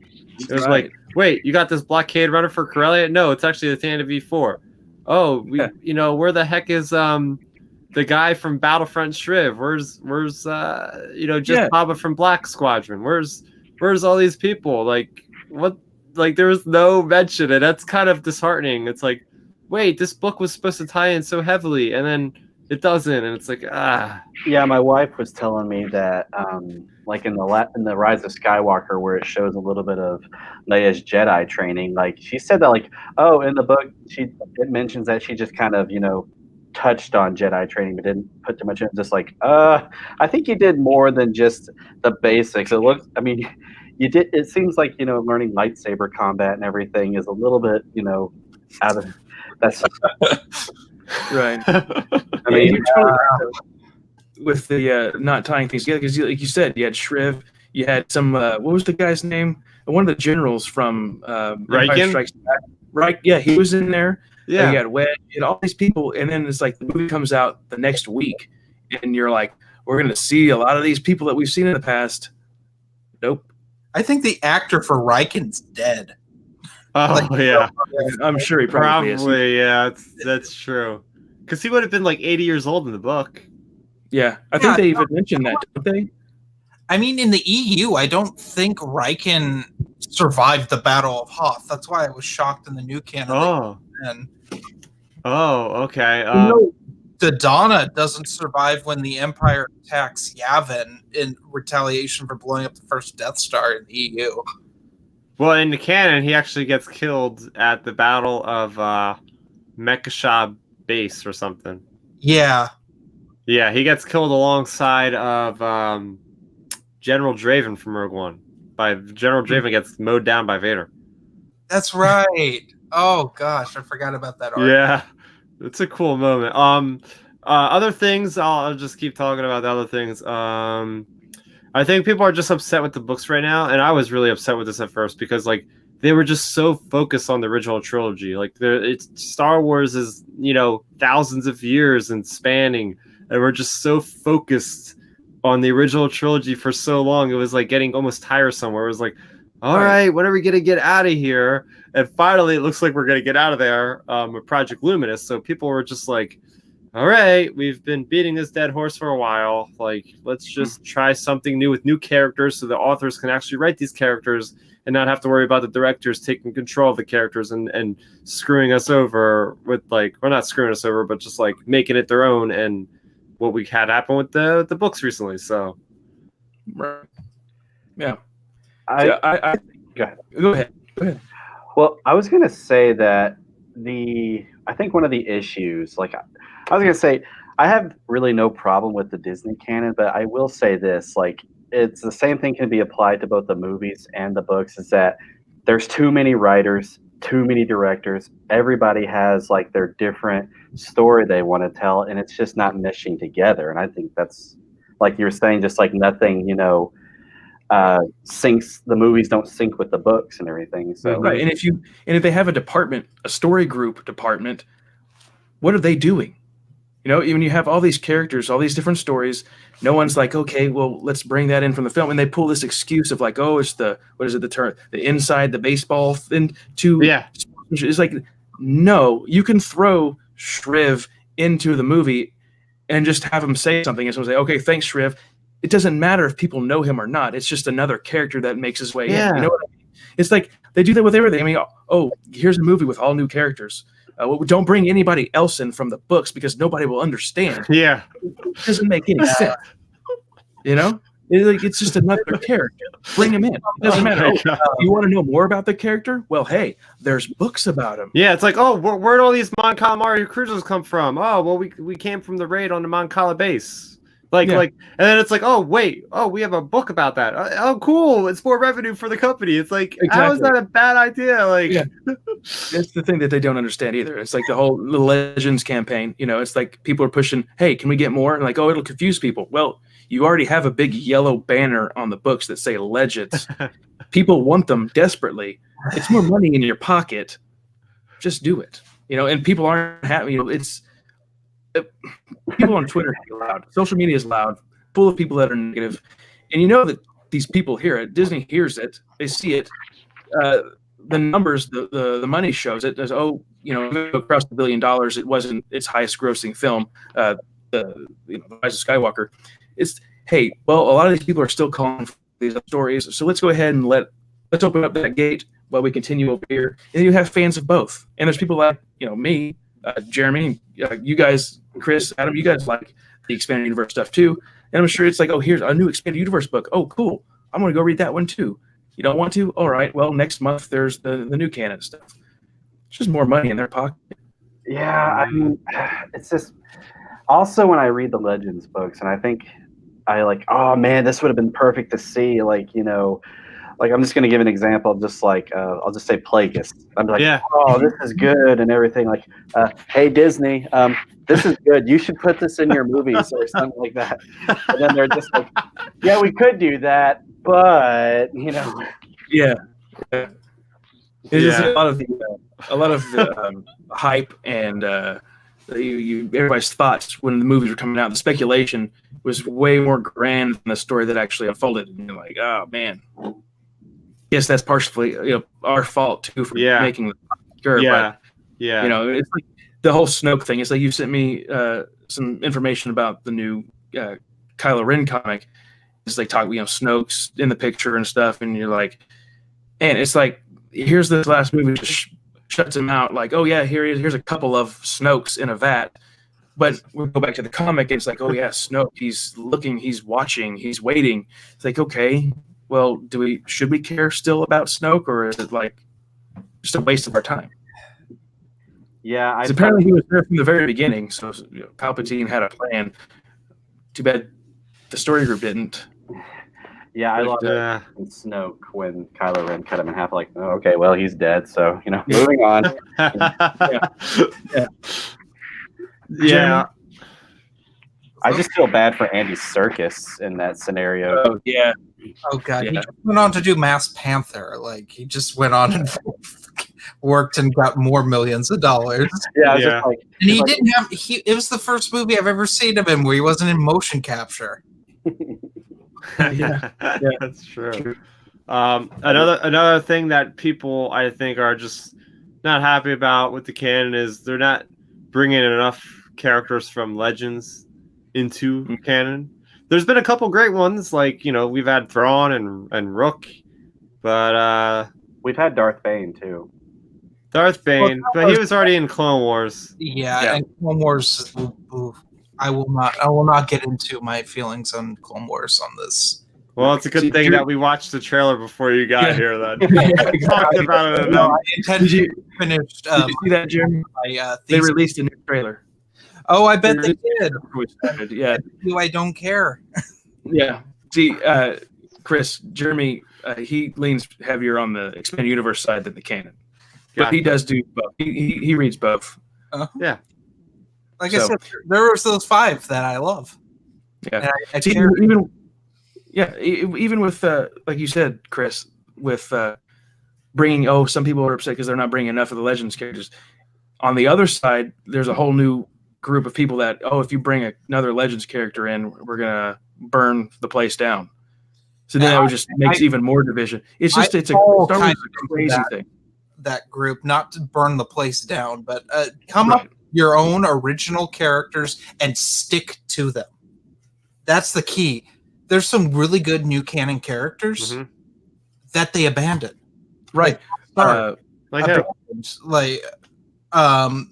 only time it's like Aftermath is the only one where people like pull from, which is weird because you'd think you want to distance yourself from that, but like here we are, and it's great every time they do. Like in Last Shot, they pulled Condor. Oh yeah, Condor from it, and I'm like, oh, I remember him. I would have in there as well, and like gotten another author's perspective on this character, but like they don't do that a whole lot. What was her name? She was in several books, and then she blasted off. Admiral Ray Sloan, yeah, she's great. I remember. She's one of the best. Why can't we bring her back? Exactly, but she's gone. We forgot about her. I thought that was her when I first watched Rise of Skywalker at that First Order command table. I was like, watch, I'm going to open up the visual dictionary tomorrow, and it's going to say Grand Admiral Sloan, and it didn't happen. I'm like, How have you guys gone the entire sequel trilogy without even having a mention of Sloane? Come on. Yeah, right. I mean, she should show up right in the next Thrawn book. Yeah, Well, right. Be in the next Thrawn book because she's captain in A New Dawn. No, she won't. It's that. No, she's not going to be in the next Thrawn. No. I mean, was it her last appearance in the Thrawn, or was it Aftermath? Oh, it was in Phasma. Is the last in the timeline. She said something about yeah. And What Phasma. happened to her? Maybe she dies. She could have died on Starkiller Base. It's possible. No, I think she might have died. If you look in the visual dictionary for Rise of Skywalker, a couple other things mention it. How the First Order they go through like a crucible in the unknown region. I'm pretty sure it's against the Grisk, probably. Mm-hmm. Like they come out of that area of unknown territories and go into the known world, and they're like these battle-hardened warriors because they just survived like being massacred by these aliens or whoever. So I think maybe she gets killed or something. They mentioned her in the Phasma book though. They said something like Hux said mentions her name really quickly. It's like one thing. He has to go to a meeting with her and Kylo Ren and like. Oh, so that'd be about 5 years before. I was gonna say you were touching on where is Rey Sloane and everything, because like I did read a little bit about her and like from a little briefly about the Aftermath books, and I'm just like, I wish that she was in the Rise of Skywalker, because I think other than that, otherwise we got Richard E. Grant and like nobody knows who he is, and like they could have just had her as that. Yeah, I mean, I'm just like, he had to explain who he was like later in the movie. I'm just like, but if you had Sloane and if you read the books and you just, oh yeah, I remember her from that book, yeah. But over here, you're just like, who's this guy? Like, oh man, every time I watch the movie, I'm gonna be thinking about that now. There's another character that I thought would have been cool to expand on from the Catalyst novel. I can't quite remember his name, but I believe he was either a bounty hunter or mercenary, maybe. I just pulled it up on Wikipedia. No, I'm on Wikipedia. I don't want. Has Obit. He was a smuggler. You guys remember Has Obit? Oh yeah, he was so cool. I don't remember it all. I remember that guy. He helped Saul Guerrero with bringing Jyn Erso down to Lamu, right? Right. Yeah. Like I would love to have had like a character like him. I forget what kind of species he was though. He was like what was it, Plumhead? What do they call that guy? Oh wait, was he a Dracelian? Yes. Oh, that's right. Yeah. He was like a brute face guy. Yeah. Yeah. What the hell happened to him? Who knows? Went off and disappeared, but he was a character in Catalyst that, another great character from a great book. Mm-hmm. But yeah, pull these characters and elaborate on them, Yeah. And one last point I want to make about the whole canon versus legends is we just need more trilogies and we need more series. Like, we have so many like these standalone books, which are great. You get into the characters' heads and you learn a lot about them before or after events we know them from. But I think what a lot of people liked about the Legends of the EU is you had series of novels that all interconnected, that told this larger story, that brought in more original, unique characters that you cared about. So, I mean, I guess they're making that point soon. I mean, we have only a single trilogy of books right now, which is not great because, I mean, that we've been going on for 5 years now. We only have a single trilogy of books at this point. Like, that seems a little bit low, or there's not even any like series even started yet. It's crazy. They had the perfect opportunity with that Battlefront, and then made Battlefront 2, which had nothing to do with Battlefront. Just even the title was kind of misleading, I thought, on that one, because I thought when I saw the cover, I thought it was going to be a series. Oh, look, now we get the Empire's perspective, but nope. It's different. But I want to read comments real quick. If you guys still have time. Yeah. Sure. Yeah. Oh, okay. We got Rob D up here who just now noticed Jeremy's posters on the wall that have been there. Yeah, I can explain this. I'm a big fan of Patrick Nagel. Patrick Nagel was very famous in the 70s and early 80s. He did a lot of art for Playboy. That's what the one on my left is one of his Playboy paintings. The other one's from his portfolio book. He is probably most famous piece now would be he did the cover for Duran Duran Rio, the album. He unfortunately died way too young shortly after making the Rio cover. But I'm a huge fan of his. So Bryce, he says, I would think, and it's now known, or known now, to say there wasn't a single shard, or I'm sorry, this text is really tiny. A single shared unified vision between directors for the sequel movies, only for it to be obvious cash grabs, but also there was no quality either. He also said, and yet Papa George said he'd come back if Disney gave him control, which would never happen. I was about to say, they're like, let me think about that. No. No. I would say never, though. They might get desperate about, like, just wait until they screw up Mandalorian. Well, I have... No. We can elaborate on this one. We can elaborate on the whole George being pulled back in when we get to our next topic. I just want to read these real quick, and then we'll get there. Rob D, I would love to see the first new Legends novel be #1. Oh, wouldn't that be crazy? It would happen. It would. Guarantee it. I mean, it depends on who wrote it, because I mean, the ironic thing is they have at least one finished Legends novel in the Lucasfilm vault. Really? Ditz wrote a Clone Wars novel that didn't get published like way back when. That's just been sitting. Wait, there's already proof of this actually succeeding, because we had last year Marvel Comics 108 for Star Wars was under the Legends banner, and that thing sold thousands, man. Yes. Like, it was the only thing, and the only reason the stipulation might ever got created was it was the 80th anniversary of Marvel or something like that. So they wanted to come out with something to celebrate, and they tacked on, like, to finish one of the storylines. And that sold really well, and they never said that they wouldn't do something like that again after the success of that. So that was like maybe testing the waters a little bit. Now, I could be wrong here. On the cover, on one of the covers of that Legends 108, didn't one of the guy, he's a bounty hunter. I didn't read it. I have it. Yes. Oh, he's a character they brought in from Legends recently. He's got the red eye, the cyborg. Valance the bounty hunter. Yeah, Valor Valance. And he hates droids. That's funny. That's funny. Well, because he got they were fighting droids or something. It's an early on in the original Marvel comics, and he gets blown up.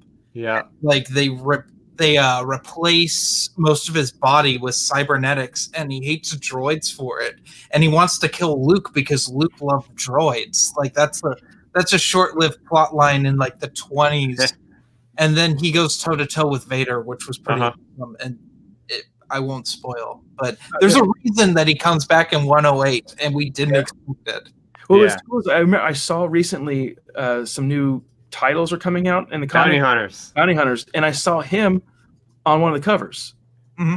I really enjoy how they're reintroducing this character, because I don't know a lot about him from Legends other than what I read in 108, which has a really nice like little summarization of what happened with him. But anyway, in the new canon, he has a through line through like 3 different series of comics. So it starts off with Solo Imperial Cadet, which is a nice little story that takes place in between when Solo is just going through his academy, like all the hijinks he gets involved with, the trouble he gets involved with the Imperial army. And in there, he actually meets Byler Valance. He's another TIE cadet. And then that spins off into the Target Vader series, which is really neat. It's about Valance hiring these other bounty hunters, or he's part of a team of bounty hunters that's going to assassinate Darth Vader. And then that spins off into what we're going to be getting next month with the bounty hunters, where he teams up with Boba Fett and Bossk. So that'll be fun after The Empire Strikes Back. Yeah. Okay, we got another comment right here. Zahn, that's right. Zahn has a new trilogy. Thrawn Ascendancy. Chaos Rising is the book, the first one. That's right. And they pushed that title back. They pushed it back. What the heck, man? And their excuse was, scheduling timing. Yeah, scheduling. But you pushed it back like that many months behind. And they said the book was done, too. So the book was done, and then they're like, oh, by the way, we get these blue pages for you guys. It's like, well, thanks. Which looks cool, but it looks cool. I'm not gonna say it doesn't, but I'm like, it's still. I think they're pushing something out away for our Project Luminous book. Probably I was so. about to say, because I was just like, Zahn contradicted himself, which Really? he's known to do in the EU or come close to it.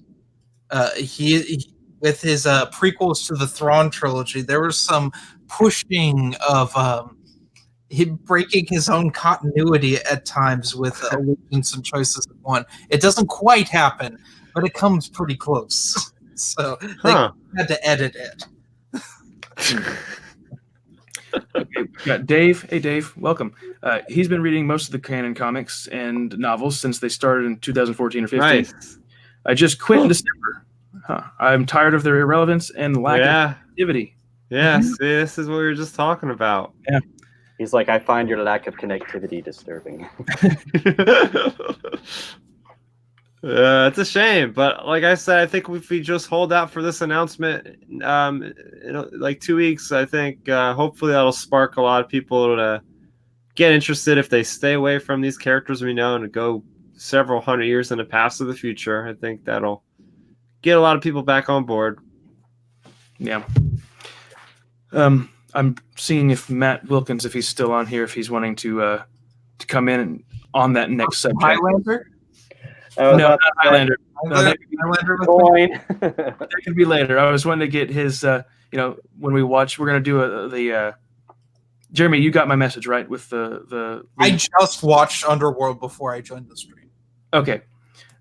We're about to do a little watch along. You'll have to bring it up in a new tab, everybody, and we're going to talk about it. But just waiting to see if he wants to get in here or not. Bryce says he was reading Highlander, Matt. Sorry, Matt. Okay. I'll give you nothing to apologize about when reading Highlander. Hey, Matt, can you do me a favor? When you edit this, each time someone says Highlander, can you make like a coin sound from Mario? Yeah, like cling, cling. You know. I might. I didn't even actually send him the link. Oops. I'm going to do that real quick to see if he wants to join. Huh? Weep womp. Oh, God. Uh-oh, I'm not even... I finally saw The Mandalorian, everyone. You did? What'd you think? What you guys talk about? With the exception of one episode, and one thing at the end of the season, I liked it a lot. Yeah. I think yeah. The thing with the Mandalorians and the new canon, Dave Filoni's Clone Wars, is there was a nice set, not necessarily timeline, but what the Mandalorians were in the EU is super different than what they are in the new canon. So it's a little jarring for me still, but like I like the new direction. I didn't like the episode where he was teamed up with the other like mercenaries. I found it really annoying. Like they were just annoying characters overall. Yeah, it felt very much like a Clone Wars episode that you might watch. I personally liked it. It was a fun little team up. Was it a Filoni directed episode though? No, that was a Nick Famuyiwa episode. Yeah, it didn't feel like a Dave Filoni episode. It was weird this is the first time I've ever seen Dave Filoni direct live action. Yeah.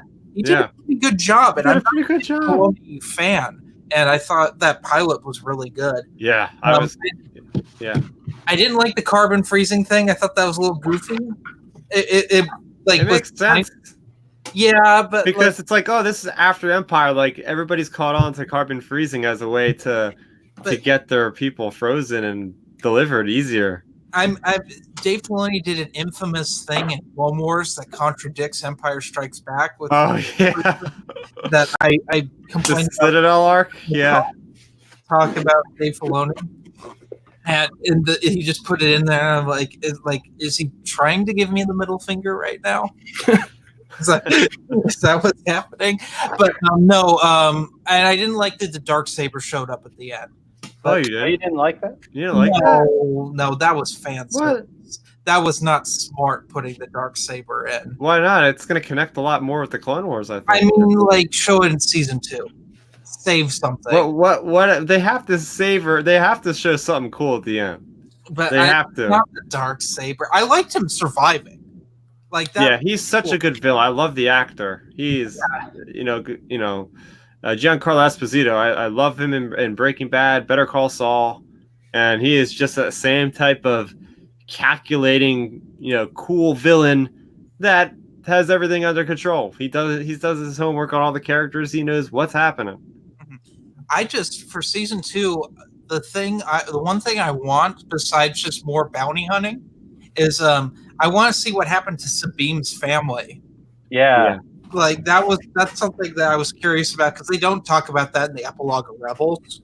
That's just something they leave out, because we know Sabine's off with Ahsoka trying to find Ezra. I don't need Sabine and Ezra and Ahsoka in there at all. Unless Ashley Eckstein is going to be the live action Ahsoka, then I'm going to be like, oh, that's interesting.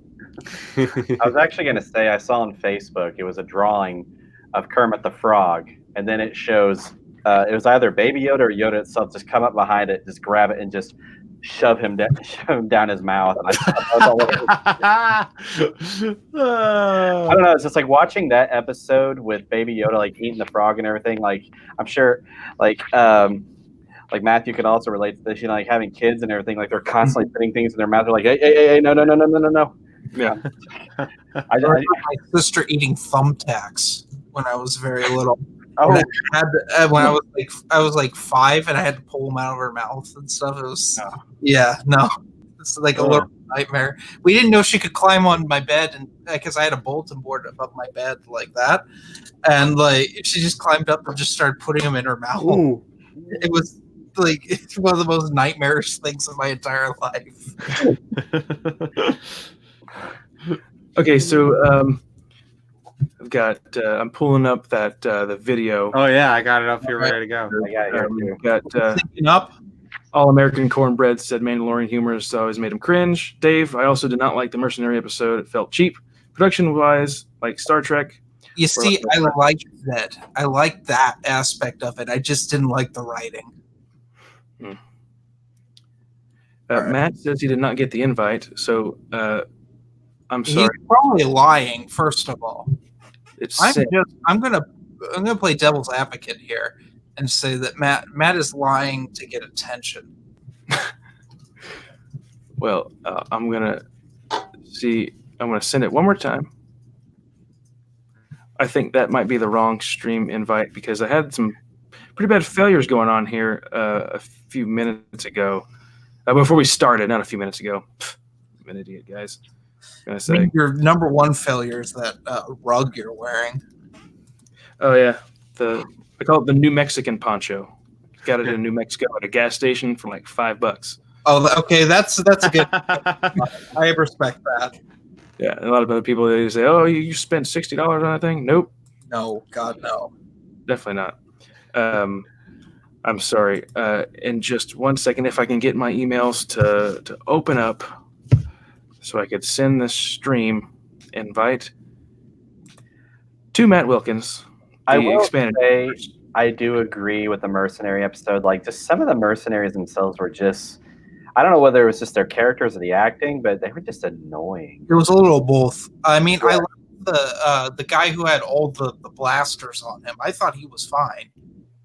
Oh, what was his name? Yeah, Mayfly or something. Yeah, like I like that he had like an additional robot arm on his shoulder. I'm like, oh, that's a cool thing to add in. Well, I mean, I think it plays in well, because these people are meant to be over the top. These are the crew that he used to kind of run with, the people that he used to kind of run with. So to see them actually being crappy and him rising above the occasion, I mean, it played out, I think.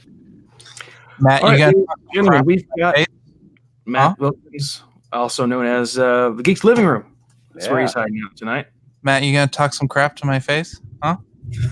I'm not the one saying anything. I don't know who's typing it. I don't know who's saying these nasty things about you. I mean, look at this. Did you see this one? What's it said? It says, if Jeremy were food at a carnival, he'd be called depression on a stick. That's just... Who writes that kind of stuff? Hey, it's a carnival. Fried depression on a stick. Yeah. Yeah. Right. There you go. Right. Hey, Matt, this up here in the corner is Star Raptor, also Chris. Another Chris. Hi, Hello. Star. I'm glad you got on. Usually he has it in for Chris's. Which, hey, I invited Chris on to come on next week, and he said hard pass. For what? I don't know. I think I made a joke. I said, "You're gonna come on and talk Highlander," and then I meant to, like, did the autocorrect, like, I mean Star Wars, and he said hard pass. So I don't know if he saw the corrected thing for Dude, I thought next week we're gonna do our Zardos commentary track. Oh yeah, I gotta watch that. Jeremy, I got the Highlander comic book, by the way, the American Dream. Yeah. No, not yet. I've got 2 other books I'm trying to finish right now. As soon as I bring up this video, we're cutting off talk. Now, folks, it's time for the Highlander portion of this. Clean. Okay, I can't get it all open up on my desktop. I wanted to talk some. no. It's all right. A decade old. I'm going to bring it up on my phone. I got this. Chris, has anyone told you you look like a young Ron Howard? Yes, all the time. You do, man. I get that more often than not. So you get Comic-Con, that's who you should be. Like, smaller the name tag. Hi, I'm Ron. Shoot, he should just wear the cap. Welcome to my. There you go. To be him. This is Go where around like this the whole time. Yeah. Like Apollo 13. You could just carry a stuffed Grinch around with you or something. So since I bit the bullet and subscribed to Disney Plus, I discovered Willow's on there. Oh, I have to watch yeah. that. So I've watched Willow like twice now. It's good. I haven't seen Willow in years because they wouldn't. That movie's wonderful. It's a great movie. I have never actually finished it. I should probably do that. You should. Pretty sure they're making a Disney Plus series too. They are, Chris. That's what I've heard. The last I remember, the part that I left on was when they were giving a cup to Val Kilmer of water, and he just drops it. He's just like licking it off his fingers or something like that. No. The best one is, what are you giving her? Blackroot. It's good for you. Puts hair on your chest. She doesn't need to eat blackroot, and the last thing she'd want is a hairy chest. Now, Matt can tell you about how good the Willow sequel books are. They are such garbage. Yes, by George Lucas himself. Those Really? books. No, Chris Claremont wrote some novels that sucked and said, hey, maybe I can pretend this is a Willow sequel, but my main character is not called Willow. So what do? I write a 2-page introduction where Willow decides to change his name to my main character's name. I'm not making that up. Wow. It's silly. It's the most ridiculous thing. And the funny thing is, I had 3 hardbacks in perfect condition, and Books A Million was doing those buybacks, for trade and everything. They took everything in my box except for those 3 Willow books. And hardback. They took paperback. They took used paperbacks that had creases in them. And I thought I was just going to throw away. I said, well, I'll just bring them anyway, just in case. They took all the paperbacks, the creases paperback, and then they looked at those books and went, you can take this. I was like, are you kidding me? Wow. I mean, I even put them in the trash can, and the trash can threw them up. I got to point out a comment here. It says All American Cornbread. I think he's talking about GeeksAttic. It says Matthew's dressed like my local weed dealer. Yeah, that's the problem about this. Is that you got a very California look going on right there. But I trust me. I don't deal with that. I don't deal with that. Next time I'm coming back as the Geek Shed.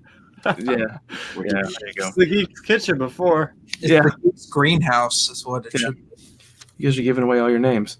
All right, we're all gonna hit play if you guys have it open. Oh yeah. So we can talk about this thing, and then we'll discuss again stuff about it. On go, you guys ready? Yeah.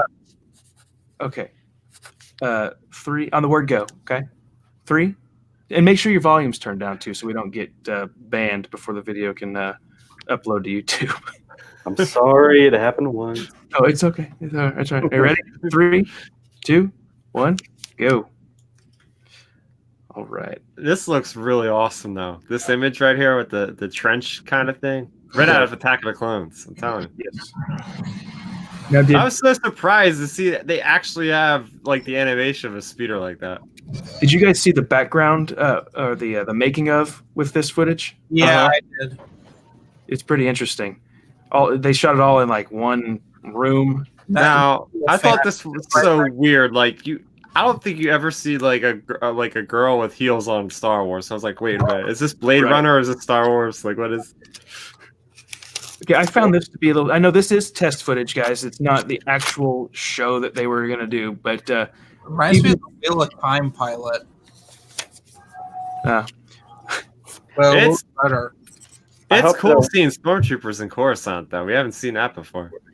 That's true. I thought it was silly to have that droid that's floating around. It's like identifying people from the top behind them, like it's the back of their head, and it's like pulling stuff up. It's like how do you know who that is? And I believe I don't know much about what's the language in Star Wars. Arabish. Arabish. That's basic, but okay. Well, it's like that droid when you see the little red underneath, like it keeps flashing different letters. See it? Oh yeah. Down there in the bottom? It's like, what are those letters, Dan? What are they doing? The only thing I have a problem with this is that she's the only hooded figure, so it's like she's like, no, I'm not suspicious at all. yeah, walking by, just kind of like, don't look at me. It's like I'm going to hold my hood and look suspicious. Yeah, look pay down. no attention to this. No, that's cool. They pull up the Star Destroyer though, the little hologram. In this right here, I didn't understand that. Did she cause that system to overload, or was it just shutting down because she was pulling information out? I don't know. I mean, the scale of this is pretty nice, though. Like all the extras in the background and the ships flying around. It's for test footage. Yeah. I mean, we're also talking about Lucasfilm. He's going to go all out for his test. Oh yeah. I think the reason why this didn't go through is because of the amount of money he was going to spend, and he's wind up, selling to Disney there. Yeah, I heard that it was going to be like millions per episode. Well, also, I remember first hearing about this like in the late 2000s. Yeah. And then it just like disappeared. Yeah. I also read that it was supposed to connect to like the abandoned 1313. Oh yeah. Yeah. I forgot that was the thing. You will need weapons and your best. I thought this guy looked a little bit Star Trekky. Yeah. Yeah, well, I mean, like need a ship. Test footage. Yeah. This console has been compromised. Lock down the area. The guy is like, he's like, oh no. That speaker is just way too clean looking. I can't help but imagine like her showing the Star Destroyer. Like, this is what Craigslist looks like in Star Wars. It's funny. He brings up the little rebel symbol up there. I think I'm being followed. Oh, you think? You're the only one with a pointy hood. Yeah. Creeping around. See, I watched this several times, and I cracked up with each time. I mean, these stormtroopers walk up to the guy. Okay, look how close they are, guys. Take note of how close they are to these people. Okay? This part was this one pointing a blaster. I mean, he's good. He checks out. I thought this was pretty cool, though, when she hits the little thing. It reminded me of the 89 Batmobile. Remember when... yeah. I'm sorry, but like a few scenes back, there was just this girl who was like had her whole butt hanging out, exposed in the background, and I'm like, why? Yeah. You see a couple of shots like that in the background. But, I mean, that ship. The thing that I like about it does tie more into like the prequel. But look how close they are to this guy, and watch. Watch it.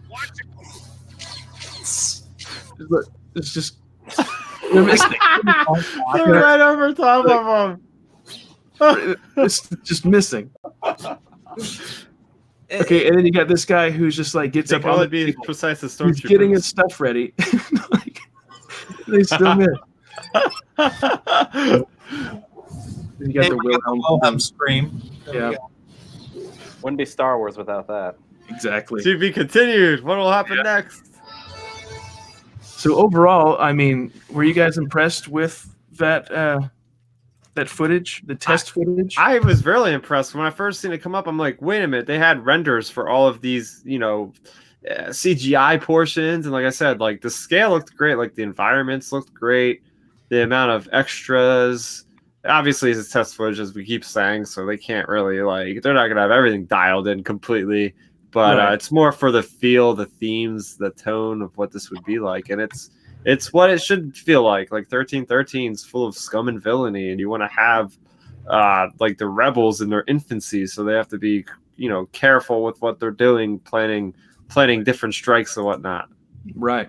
And it was funny. It's like when I saw that back the filming footage, I was impressed because it's like it's in a room, giant green screen, and there's like a set piece in the middle, and like the people are just walking around. There's a couple different camera guys down there, and one rig set up to where they're just focused on it all, and it's like they shot it all in a continuous little movement. It was really cool. This is so embarrassing, but I think I clicked on the wrong video. I was watching the birth of 17 gerbils. I was so confused for a while because Jeremy said, "Look at that butt," and I'm like, these guys don't look like stormtroopers, and I just realized I was watching it. No, I'm kidding. When I first saw the footage, I was surprised. I didn't even know it existed. We never even heard that they had tested, and that's kind of weird. Yeah. Why is it coming out now? I'll tell you why, but all we heard before then was that 50 scripts were written, right? That's all we heard. But you think they would have also added that test footage was shot. Now, I think I have an idea why it wasn't mentioned back then and why it's out now. The reason it wasn't mentioned back then is because Lucas didn't want people hounding him for that footage. Because it wasn't top notch. It was just test footage like it was supposed to be. But George, he doesn't want to have anything that's subpar go out there in the public. Hence the holiday special. So he probably just said, let's not mention the test footage, guys. And so now, fast forward a few years later, Disney Plus is looking for other shows. They don't want Obi-Wan. It's been stalled right now. They like Mandalorian. It's their top show. They're thinking, okay, what else can we put out here? Well, do you think people would like Underworld? People like George Lucas now. They're thinking that he was really good. And they're like, yeah, maybe so, So let's leak this footage and see if that stirs up some fans going, oh yeah, we want this. And we can say based off the scripts of George Lucas, because we're going to change his scripts. But at least that has George's connection, and that will bring more fans in because more fans miss George. And then we can have another hit show. But we can just kind of drum up some kind of, ground, what's it called? What are the politicians called when they're doing the door-to-door, knocking door-to-door? Ground roots, grassroots. There it is. Some grassroots marketing, and that's what this was. It was obviously that they leaked it on purpose to see if it would tread with the fans and be popular or not. I mean, it's up to the fans if they want to see it or not. But I think that's why it got released. I mean, we know they've done this before, right? That's how Deadpool got made. They leaked the test footage, I mean, and that kind of stuff works too. It's a good way to do it. So they thought, well, maybe this is something that we'll leak out and see if they like it. And if they like it, then we'll put it as our next show. I have a feeling they already have this in development, but it's currently under the name of the Cassian Andor series. I feel like this is exactly what that is, because you watch Rogue One and that first location you see Cassian on looks very similar to this. There's a lot of crowded streets. He's passing along information to a different person. The stormtroopers are looking for the guy. Stormtroopers are looking for him. So there you go. Put it in Cassian Andor. Go to Coruscant. There you go. That would be awesome if this was actually the pilot for that show. They just called it Underworld. That is the pilot time. If we learned anything from the Rise of Skywalker, they're not opposed to using archive footage. So. But it does tie it back how we said, okay, a lot of people are upset with Star Wars, a lot of fans. It's split into several different segments all over the internet, which some people here have experienced with different groups that are really mean, people that are really nice. People are jerks. But it's like that thing was, what does everybody want? Well, we want the old stuff. We want the new stuff that actually connects together. Everybody likes George because he tied all his movies together. That's why I think that this was released, not leaked. Because it's like, hey guys, here's George. We still think about him. He's been on the set of The Mandalorian. He's been on the set of Solo. He's been on the set of a lot of this stuff that's in development. He's held Baby Yoda. Yeah. I love that picture. And supposedly he quoted, "They look like strong hands, don't they?" I'm sorry, that's a never-ending story joke. Anyway, what I'm going with here is I'm saying that this whole renaissance of George Lucas, is kind of funny to me because fans outright hated him. They celebrated that Disney bought Star Wars. They celebrated. Not a single fan was upset back in the day. And now you have this call for everyone wanting George back in. And I'll be honest, no, George has great ideas. Keep him for his ideas, but don't let him touch a story. Don't let him direct anything. We don't need Red Tails 2 or Strange. Yeah, but he comes up with great ideas. Keep him for his ideas, but don't shake the ideas just like a salt shaker. Just turn him upside down, shake his little ideas. The little gobbler will go up and down, but ideas will fall into a plate there. And then you shift through them. You have some great ideas, and then you go from there. But you don't bring him back in. Oh, we wanted to direct something again. Did you see the prequels? The prequels probably would have been better if they would have had an Ivan Kershner that went in there, massaged the script, and got more out of the actors instead of faster and more intense. Was Kershner still alive when the prequels? Yes. Well, he was old. But I'm just saying, supposedly, back in the day, George was going to do the first one, and then Steven Spielberg and Ron Howard were going to do episodes 2 and 3. That was the plan. But they said, no, George, you go ahead and do it on your own. You the man. It was the Emperor's New Clothes, right? You look great, George. You look great. What is that on your neck? But you look great. And so anyway, he went off and he made all 3. He wrote them all, and everyone was, yes, Rick McCullen is the worst person. Rick McCullen is the reason. Yes, George. He was state pestage to the Emperor there. Oh, God. Him and Filoni. Filoni did it too. Passage. I saw a meme. Don't disrespect the gobbler, says All American Cornbread. Gobble, gobble, gobble, gobble. It's turkey time. Turkey time. And here's the deal, though. It's to give a biblical analysis here, we're the children of Egypt. We've been wandering around in the desert of Disney for so long that we think that George was great to us. We pined for the days when George was back to. Are you that starved for a good story? Do you want George back? I mean, just throw him in the story group committee. I mean, come on. If that's what you like, then we may as well talk about Highlander. I'm sorry. I'm kidding. We won't. But I'm just saying. Get my hopes up here. I saw a meme on the internet that showed it says like that moment when you want George back, and they put George Lucas's face on Thanos from Endgame, and it says you couldn't live with your own failures, That's pretty funny. At this point, what do they do? I think it's a smart move to pull out of the movies. It's a smart move if they're going to go the old Republic route, go back 100 years. Remember, I said they should have done this a long time ago. They should have flashed forward 200 years. That way, they could have new characters, new story. And to be honest, don't put the originals in it because they're going to be compared to the original trilogy. And that's something I want to a classic. You can't compare to a classic. If they were to make Godfather the next generation, that'd be awful. They did. It was called Godfather Part 3. Well, okay. You can use Godfather, which I argue isn't that bad, but it is bad. It's a stumble down the stairs to 1 and 2. I agree, but when you try to come back and you try to tack on more, you're going to be compared to the original. And they set themselves up for failure, I think, here because you can't beat the classics. So just go forward, create your own story, your own world, new characters, and say this is just a continuation of the Star Wars saga. It doesn't have to be of Skywalker.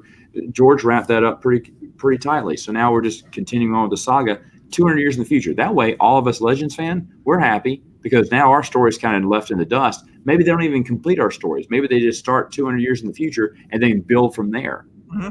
To be honest, they keep all those fans. Then they don't have to be compared to the original trilogy. Then they have their own. They have some originality instead of copying episode 4, 5, and 6. I mean, someone even, I can't remember who it was, but a long time ago, I told everyone what was going to happen in episode 9. I called it. Oh, and they said, wow, you're like Nostradamus. No, because I knew it was going to copy Return of the Jedi. I knew it. I knew it. It's so simple. You could have called that. And then on my podcast back when episode 7 came out, I said 7 will make the most money, 8 will make less money, and then 9 will make the least money of the trilogy because people were going to get burned out by Star Wars by then. Because Kathleen Kennedy at the time said, "What's the plan? The plan is to give, a movie out every year." I was like, "Oh my goodness, that's going to burn people out immediately." And then someone saw that podcast. I can't believe you called it again. No, it's common sense that's calling. Yeah. I mean, like, my thing was back in the day when Revenge of the Sith came out, it was complete. It was complete for the films. Like that, I came out of the theater satisfied with Revenge of the Sith, and we had the EU. At the time, I was starting to get into the EU, and I was like, okay, that's fine. Stop that. Don't you do it. Don't you boot me. We're talking about booting me in the private chat. I don't know what he's talking about. Anyway. I'm getting there, but like when we got the 2008 Clone Wars movie, it was like, what a pile of fecal urgency. Just that movie made no sense. Well, it's like, didn't you have to watch that like after episode 3 of Clone Wars season 1 for it to make any sense? Yeah, pretty much. Yeah. It was the weirdest thing. But how would you feel? I wanted to ask, how, Matt, would you feel, or all of you, starting with Matt, if they decided, okay, the fan base is split. You got the people that like the new stuff. You got the people that can't stand it, that don't care about it. Let's bring George back for those in the Legends group to finish off his canon. How would you feel about that? No. Please don't torture me like that. No, I would not want that. I would not want that. I would not want that because George doesn't know what he's doing from one moment to the next. I mean, this is the man that goes to the bathroom and thought that he needed to do a number 2, but does a number 1 instead. I mean, he's just so messed up, man. He just changed his mind. He's kind of senile and everything. He doesn't understand where he's going. The thing is, what they should do, they should just plow ahead, do whatever to save the fan base, move it up, move it back 200 years. I don't care. Do whatever to make that. But if you go back and you're trying to resurrect the old Republic, you are cruising for a bruising. Of all the EU fans that hold a story sacred, Old Republic fans have held their storyline up on a golden pedestal. Yeah. Oh yeah. Hence the reason they didn't like the Revan novel, and they didn't think much of some of the novels there because they loved Revan, they love the lore, they love everything about the Old Republic, and you're going to go in there and you're going to mess with their lore now, right? Oh, you're in trouble. Yeah, that's a sign of the apocalypse. Right? It's a bad move. I know what they're doing. The bean counters are going, hey, everyone loves the Old Republic game. Let's try to do that story, but better. And no one does it better. That's why when they deviate from, we've talked about this, when they deviate from classic novels, why do you think you're better than the actual novel that was a bestseller? Why does Peter Jackson feel he has to change Lord of the Rings? Lord of the Rings was perfect. Don't change the story. The Hobbit. But you could talk about Robert Matheson's, I've talked about this, I Am Legend. Terrible movie. Terrible ending to a movie. The book ended fantastic. That's how they should have ended it. And I got to get a battery now, so I got to plug in. So I'll let someone else talk. Okay. Well, I was going to bring up another topic. Do what? It's all right. It's all right. I've hit the P threshold. Please go now, dude. Please. I'm gonna go and I'm going to film it for you, and I'm going to take your game. Take your gameplay out there. Come on. Dude. To put all your inspiration in that toilet, Jeremy. I know that's what you're doing. Go. Well, what I was going to say is you guys are here, the canon folk. The most expanded universe books that we have in the new canon expanded universe. There's only 2 of them that I think really expand everything. Okay. Oh, yeah? And that would be Catalyst, because it's like the prequel novel to the movie. and it adds a lot to the backstory. And Resistance Reborn. Yeah, I agree. The most. This is the most expanded book of all of them. Because it brings in characters from across the different eras into the one, and then they just kind of leave it in the dust. But this, when I did read this, I thought, like, man, this feels like I'm reading the Legends canon. Yeah, I remember you saying that. It brings in so much, and it was that good. And it's like anybody who is an expanded universe fan, I thought would actually enjoy that book.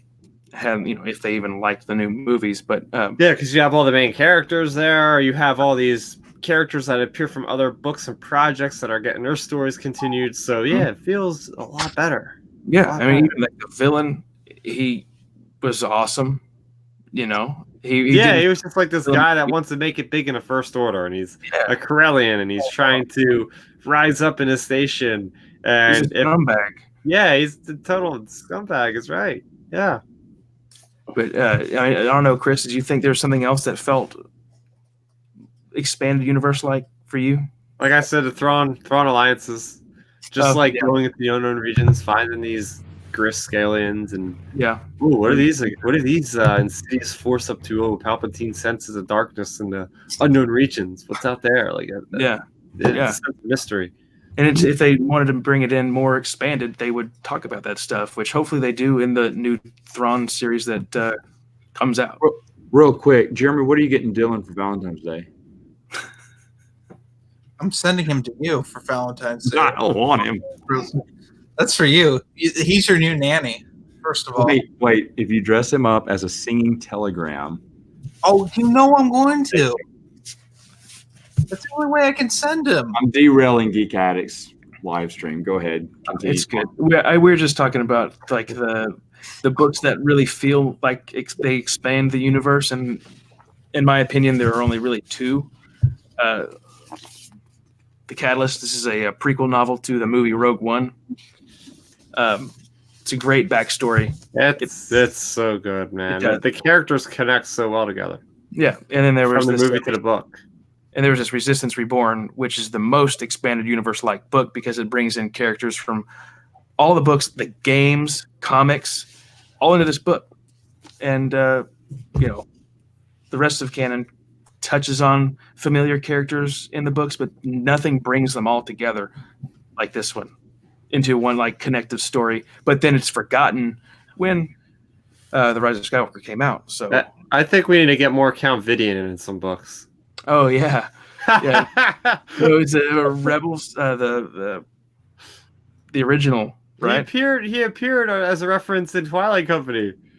He did. That one person that's studying. She's a female character, and I think she appeared in something else as well. The Imperial officer. She idolized him or something. Huh. That's funny. He was so weird. Like the way they described him was he was like a cyborg character, and the way his voice was so much cooler than he actually was as a character. Yeah.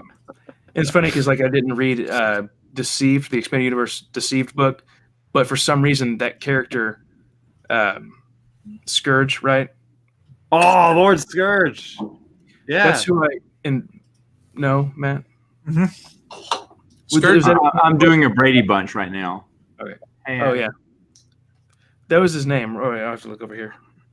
Scourge was in the Revan novel. He's in the Revan novel, yeah. Okay. Well, Steve, you're talking about Darth Malgus? Malgus. Yes. I'd love to see the name. This stuff escapes me. Malgus is what I envisioned for some reason for he's got like the breather thing. Yeah. I don't know why, but because he took a grenade blast to the face in one of the expansions to Old Republic. Yeah. How about we just instead of a live action, we get a cool cinematic style movie of that quality? I always thought it'd be cool to have a Shadows of the Empire animated movie. Oh, dude, give me all the Shadows of the Empire content all the time. I'm waiting for Dash Rendo to come in canon. Come on. Dude, we need an R-rated Star Wars movie because it's a Steve Perry book. Yeah. By the people who did the Killing Joke movie. And we have Prince Caesar in his see-through bathrobe. It'd be Matthew's favorite thing. It's his favorite part of that book. I feel like this is another coin jar that we need for each time we mention Prince Caesar in a see-through robe. Wait, I never realized there was a see-through robe in the novel. Shadows of the Empire? Yeah. Oh, man. I didn't like the novel. Jeremy's got a Halloween picture to show you, Star After, but I wouldn't look at Cosplay it. of me. Caesar. He was Caesar in the see-through robe one year for Halloween. It was a trick, not a treat. Let me tell you that. Didn't he have a top knot too? He did. He did. Yeah. Hey, Chris, there's something that I don't think I asked you in the beginning. I wanted to. Is what got you into reading Star Wars? Oh yeah. Hair of the Empire. I believe that was the first set of novels I read. Hair of the Empire. That's actually next on my list after Darth Bane is Heir to the Empire. Okay. Yeah, we got Mara Jade and that smuggler guy, whatever his name was. What was You the got guy's it right. name? It was that smuggler guy. That's how generic these people are. That smuggler guy. That alien girl, that smuggler guy. That lightsaber, you know. And The that guy that just Highlander. floats in the air with the orbs, that guy. Of course. That should be a whole separate jar. Talon Card, that guy, yeah. There you go. It's funny because I used to call him Talon Karad. In my mind, that's how I read it for the longest. And when I told someone that, they went, "You mean Talon Card?" I went, "No, Talon Karad. That's his name." And I don't know why I thought that. And I read it like that during the Thrawn trilogy. And when I looked at it, I was like, "Oh my gosh, where did I get Karad?" This is you and when you called Trusa Baruka. Yeah. Used to call it Trusa Baruka. Way back, I did that. Well, hey, to be honest with Zizor. Zizor, I may have called him that at one time. Those are just the two butchered names that I remember saying back in the day that were completely wrong. Completely wrong. Coming. I'm so sorry, people. Oh, it's cool. We gotta have it. It's called the mute button, Jeremy. You should have hit it on yourself a long time ago. Suffer, Matt. We all suffer because you have to suffer. No, we suffer because you're on the stream and you're doing your commentary. Dude, my commentary is the best. First of all, we got my half-naked women behind me that people finally started to notice. Chris, if you don't know, Jeremy and I are actually good friends. I've been to his house. That's creepy, but yes, you have. I've seen him sleep. Nice. Oh, great. We're going there. I actually have seen you sleep. That is kind of weird. And creepy. That is weird. I think I've seen you sleep too. Oh, wow. We went to back to what Chris had said about Chris quickly busies himself doing something else because the conversation is that awkward. It's like, oh, look, something on my computer, something that gets me away from two grown men talking about how they watch each other sleep. Okay, shit. So, Matthew, this is the friends you keep. My last stream here. And Adam's like, dude, what are you talking about? This is a Thursday for me. It literally is. If I could tell. What character? I want to take this to you, Chris. What character from the expanded universe would you make canon? Ooh, that's tough. I'll say what I said before. Dash Rendar, man. I know he's a generic Han Solo, but man, if I like that character for some reason. I agree 100%. Adam, do you have anybody that you would take over? Or same. Hey, Matt. I can't get it right. Sorry. Dash Rendar. I was going to point to him agreeing to him. Yeah.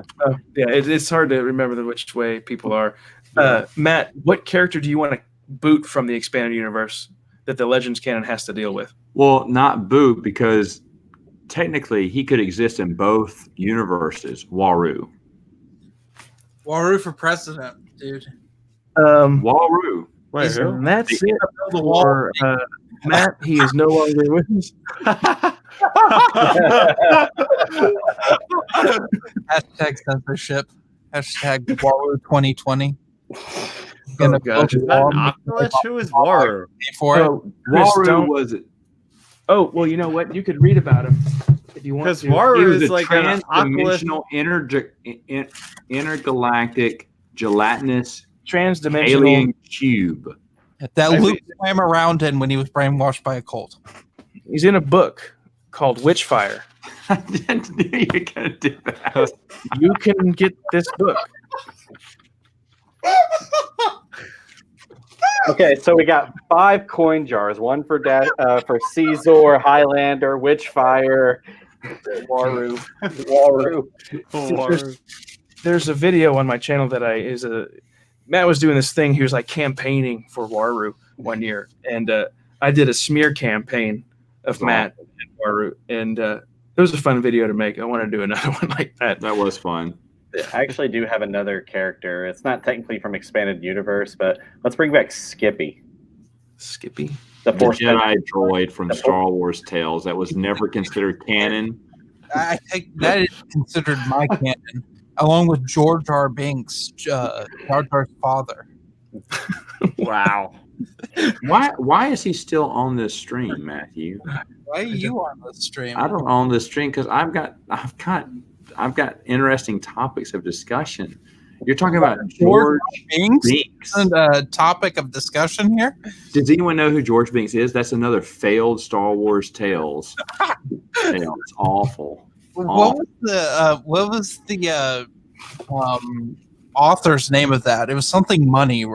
Tony Millionaire was the name of the guy. Like he So gave his name. I've got another question, real quick. Chris, did you read any of the old Expanded Universe, or you just read the new stuff? I read mostly new stuff, but I've read things like Kenobi, Plagueis, the Thrawn stuff, all the Old Republic books, like Revan, all those. Okay, that's fine. Yeah, So that's fine. This is a question that I'll give to Matthew then, or Jeremy. Which character from the new canon do you wish would have been in the Expanded Universe? Chuck Wendig. Can't top that. Oh god. No, because I like the Expanded Universe. I wouldn't do that. Okay. I didn't know if there was some cool character or cool villain. You're like, ooh, wish the EU had. Shriv. No, Hazobit. He's in there. In the Catalyst novel. That's the first time I heard of this character since I read the damn book. I don't the one random thing that I can remember out of all of it. What did you say, Jeremy? What's up? Did you say something? Yeah, I think you made this character up, and we're just being polite and agreeing with you. Oh no, you can. Guys, don't remember this character mistake. Wikipedia it. I have Catalyst open right. He's a Brazilian smuggler. And Adam, I know earlier they were trying to convince you to read that new Star Wars book. I'm just going to let you know, friends don't let friends read new canon books. Okay. Oh God, here we Wait, go. which one are you talking about? Lost Stars? I mean, you may as well suck on a death stick if that's what you're going to start doing, pal. I'm here to help you out. How you know I don't already? Old canon all the way. Because you'd be wearing a Caesar robe right now. There's nothing wrong with that, my dude. That's what death sticks do.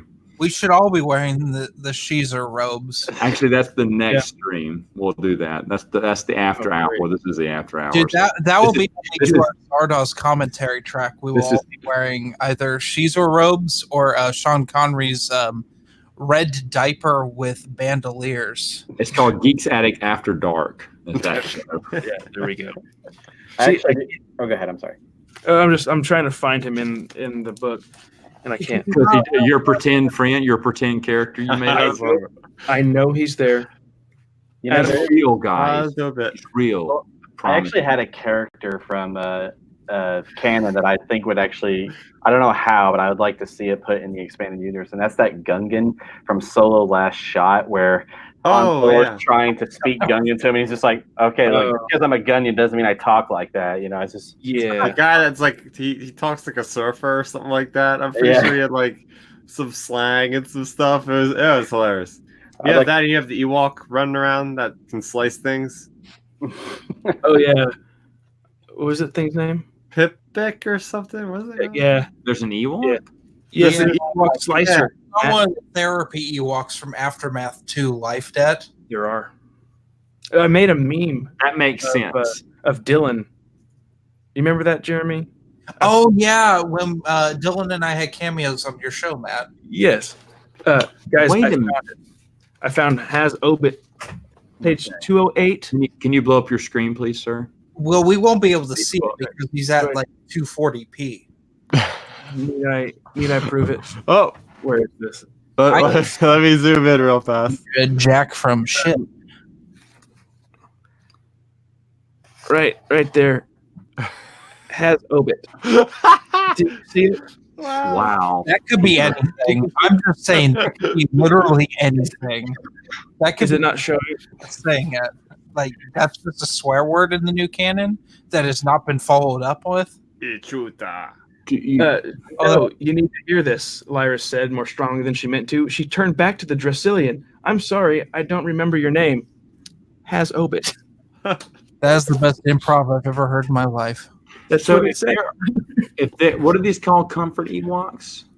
Therapy. Therapy Ewoks. Therapy Do you think, because Chuck knows who I am, do you think That was for you? he wrote that for me? Since he knew about me and Yub going after him for the, I'm being serious. I don't know because Remember, I was all on his Twitter. the point Yeah, of that's the true is to show a precursor to BB-8. That's the whole point. All right.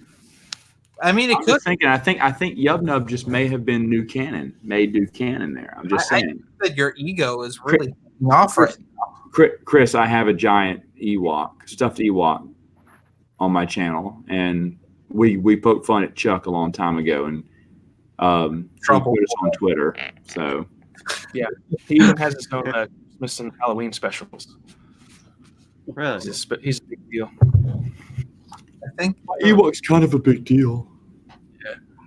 Yeah. that question mark. And hey, Matt, you'll be happy to know that this is the book that I am currently reading.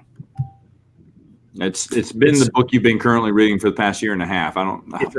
It's not. In 5 years. It's like official now. I could have It's happening. I could have read the Webster's Dictionary 26 times before you had finished that. This is Matt, true.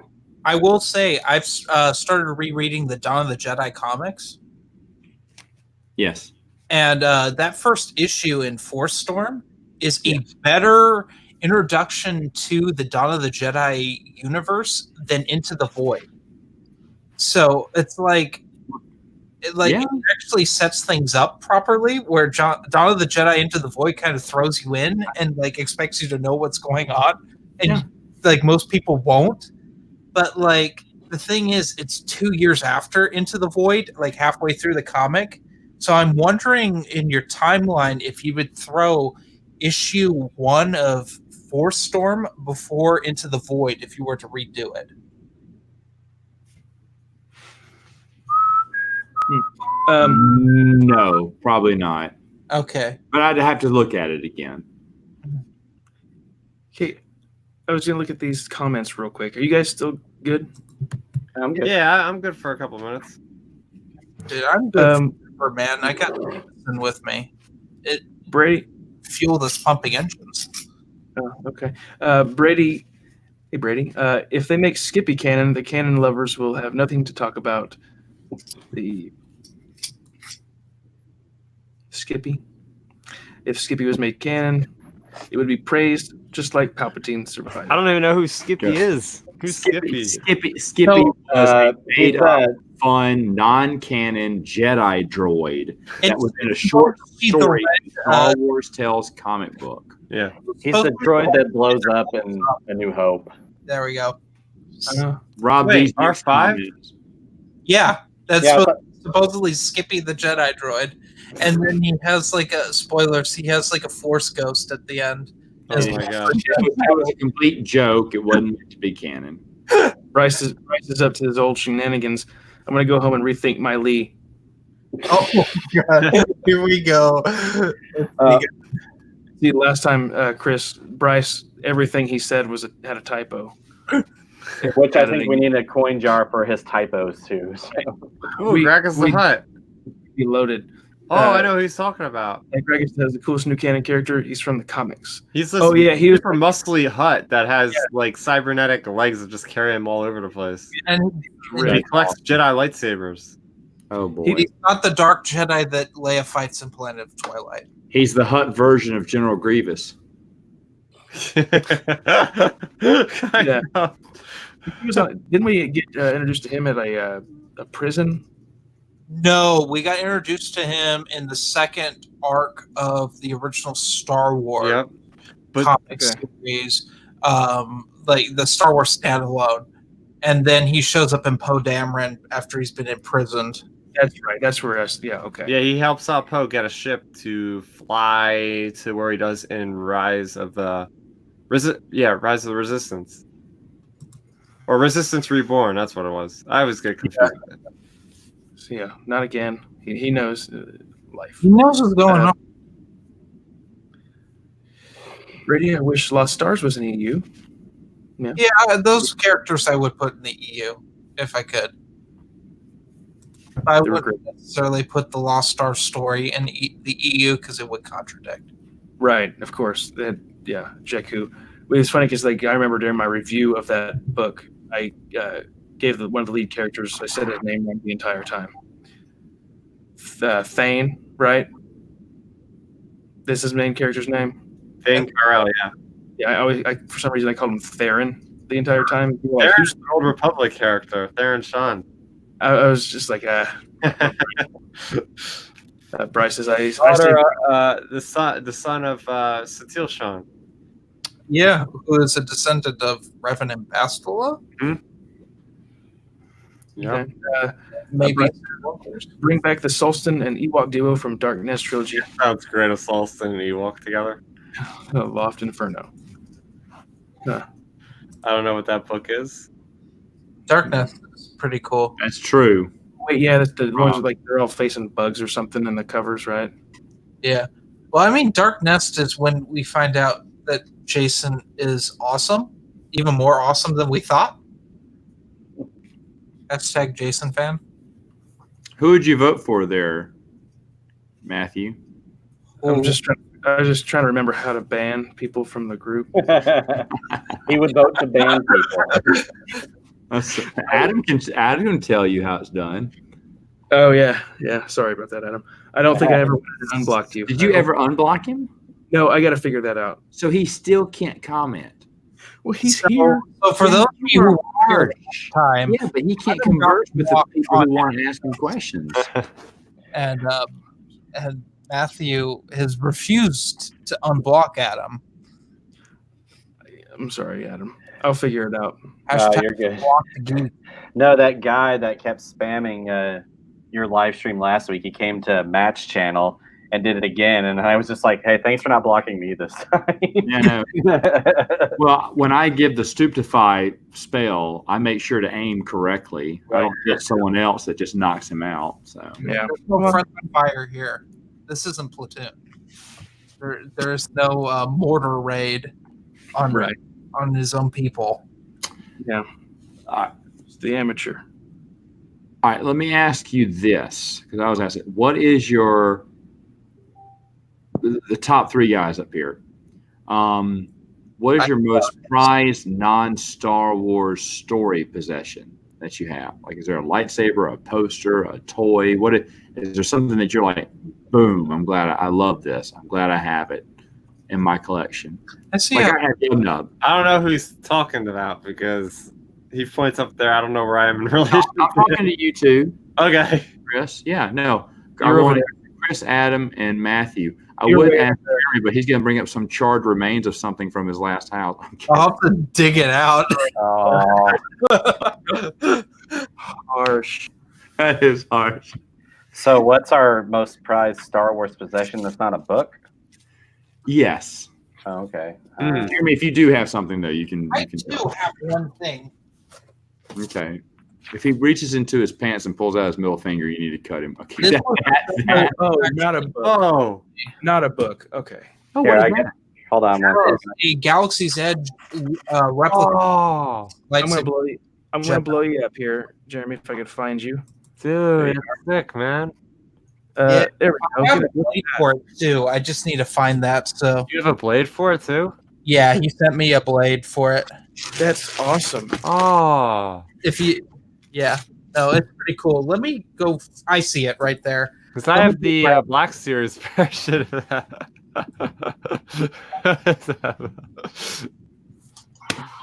Dang. Oh, there we go. And look, it illuminates them just beautifully. Whoa. That's pretty awesome. Yeah. Oh, that is nice. Nice. Laser saber show. What am I saying? That's... Do you like what you see? There's more. Actually, he looked really good in those poses, man. Like, Yeah. That's some good practice there. Screen cap that. There's a thumbnail. So, Chris, what do you have that you're proud of? Han Solo's dice. I got them in my car everywhere I go. That's awesome. Yeah, I went to the Solo premiere and I got dice. It was awesome. They're like actual, metal, and they feel weight to them. They're good. I put them on the rearview mirror, and man, I'm good to go. That's awesome. Yeah. Oh, nice. I think Jeremy's calling me out. I see Schwartz is as big as mine. Okay, here we go. Hold on. Don't touch it; it'll burn your hand. You're gonna knock your hand off there. Be careful, Jeremy. That's awesome. Nice. I like the case it comes in. That's pretty cool. Yeah. So I have a friend that went to, I think the one in the Disney World or Disneyland in Florida. Oh, well, look at that Whoa. again. Whoa. He's got so many lightsabers, man. Man. See, the crossbar is awesome. I don't care Yeah. what people say. It's not awesome, but That crossbar. Did you see that? Off. Well, it's supposed to be like, go. it's supposed to be like exhaust, right? Because the Yeah. crystal fractured, and it's like it needs an exhaust port because it's just damaged, which I thought was cool. I don't know. That was pretty cool. Great. That's Oh, pretty thanks. cool. So, Matthew, you don't have anything I don't. non-book related? That I'm is. gonna take the easy way out, I guess. The soundtracks. Oh, That's that's something I don't have. Yeah, I gotta get me some soundtracks. I've got the Speaking original soundtracks. We can talk that thing I showed you. Yeah, we can.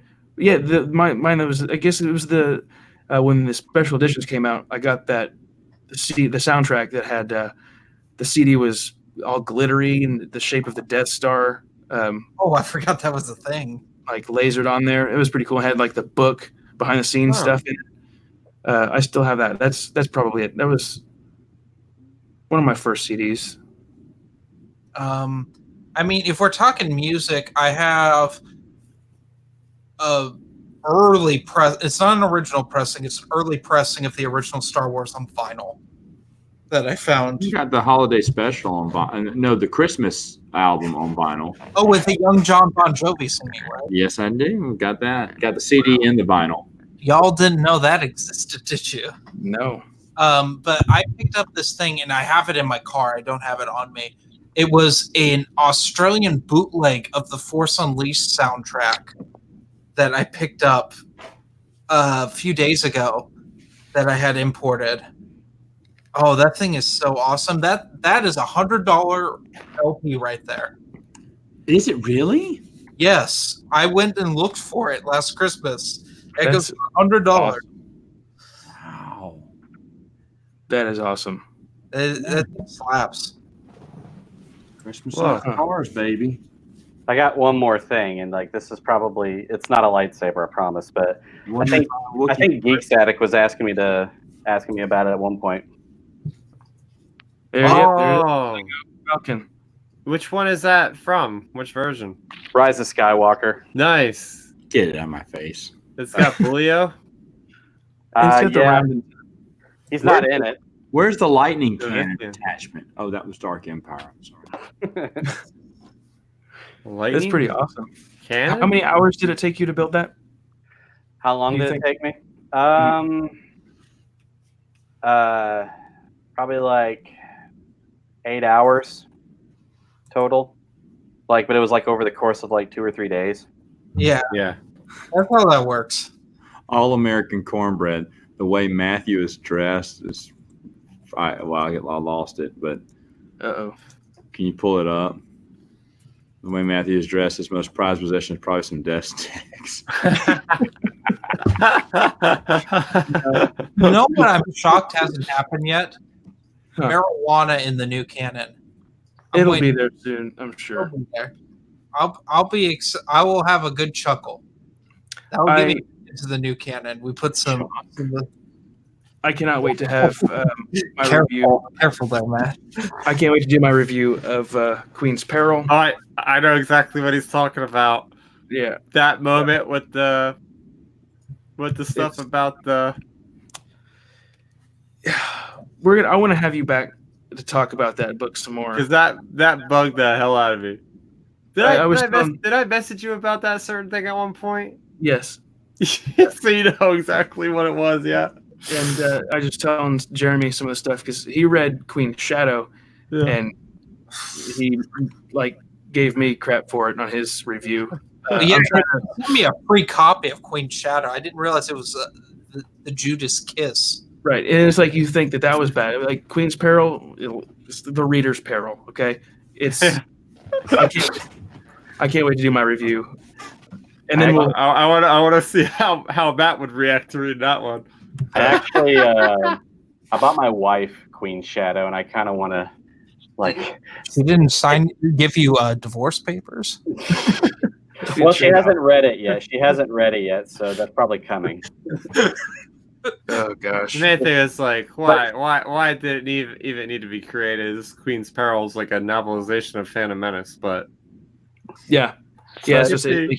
It depends. It relies heavily on the film. So it reminds me a lot, and I haven't read it. But I did read the Queen Amidala journal that Scholastic did. Like I read all of those journals. Those they're terrible. It's basically the movies, but in first person and really badly written. They're horrible. Why they are, but put yourself. I was craving CU so badly, and that's what my school library had. So I checked them all out and I read them all. I was slam your face against the wall if you want to have pain. It's a lot quicker than reading that book. Although I found out that the what was it? Queen Amidala life is less special after reading that. All the handmaidens' names rhyme like a nursery rhyme. They got Same, yeah, Orday, Faraday, Ravi, Harambe, Irme. It was really weird. Might kill May. I initially, when I read Queen's Shadow, blamed D.K. Johnston for that, but I looked on the Wikipedia, and that's George's fault. That's a George thing that he decided they all had to rhyme. Yeah. Ugh. I haven't cringed this bad since the episode of Clone Wars where they were trying to find the cake topper for Padme's. Oh yeah. That was pretty bad. I remember that. That was horrible. The tea episode. Well, it's pretty dark. Like they're torturing the hell out of 3PO and R2.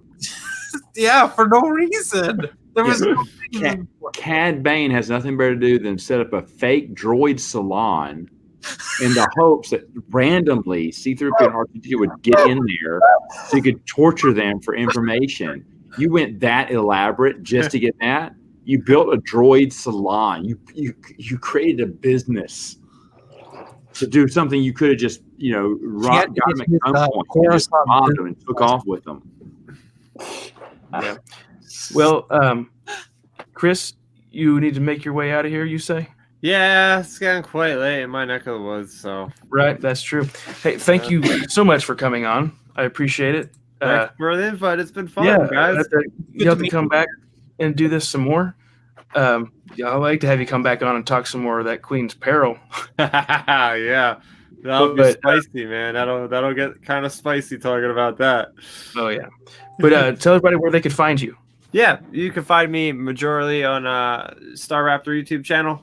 You can follow what I'm doing on Twitter, Star Raptor. Everything's on there. Weekly comic book reviews, occasional movie reviews, things like that. So yeah, Star Raptor on Twitter and YouTube. Yep. Thanks for having me on here. This is awesome. Yeah, this is the guy that I say is the king of canon, as Matt's the king of EU. There's your opposite. So, all right. Nice meeting you. Thanks for joining. Thanks, guys. It's been awesome. Have a good night. Bye, dude. Yeah. All right. So, there's my sword. She said question mark. What? Did you I'm gonna go piss again. My hair? carve that yourself? What? Did he carve himself? Are you peeing again? Dude, I've hit the pee threshold and I'm not even drunk yet. Just like a pregnant woman.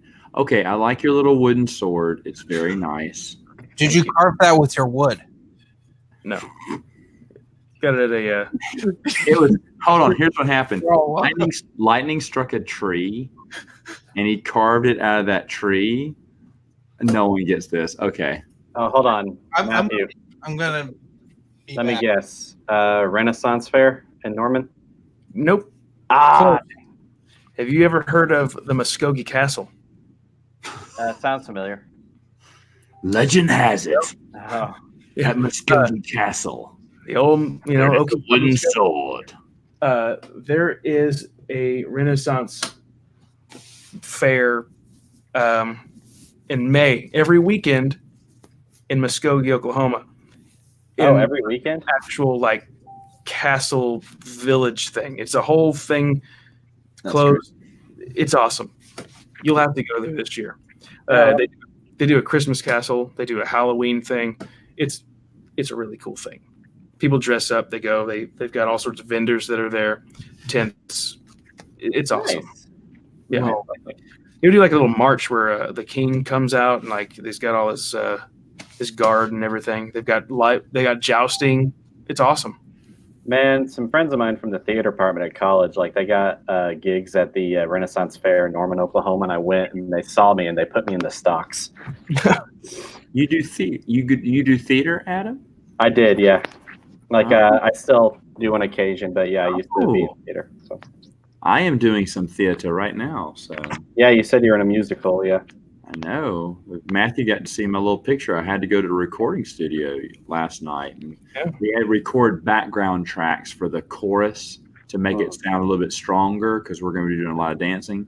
So I had to sing chorus, but I'm usually the lead, and the chorus is right behind me. So we had to do a few clips of me singing as lead so they could get used to the music, and then I joined in the chorus to sing. So my last role was I played the lead role. It was you remember the Truman Show? Yeah. With Jim Carrey. Well, it's from a play that's called Frank's Life, and it's the same concept. The guy's whole life is on TV, and I got to play Jim Carrey's role, or Frank. So that was a lot of fun. So it's pretty cool. Yeah, that's cool. Yeah. In my younger years. We're off tomorrow night because I think it's some special holiday. I can't remember. President's Day. What? And then this Saturday in Louisiana is what we call Mardi Gras. This weekend. I think the real Mardi Gras is next weekend, but our Mardi Gras is next week. We had one last week. We have two parades now in this stupid town. And the second one, I got out of the first one, but because the girls weren't feeling well, but now that they're feeling well, I have to go. Are you going to take us there too? Like you film it? And I usually do. Okay. But I usually hate being there, which you can tell in the video. But I don't know.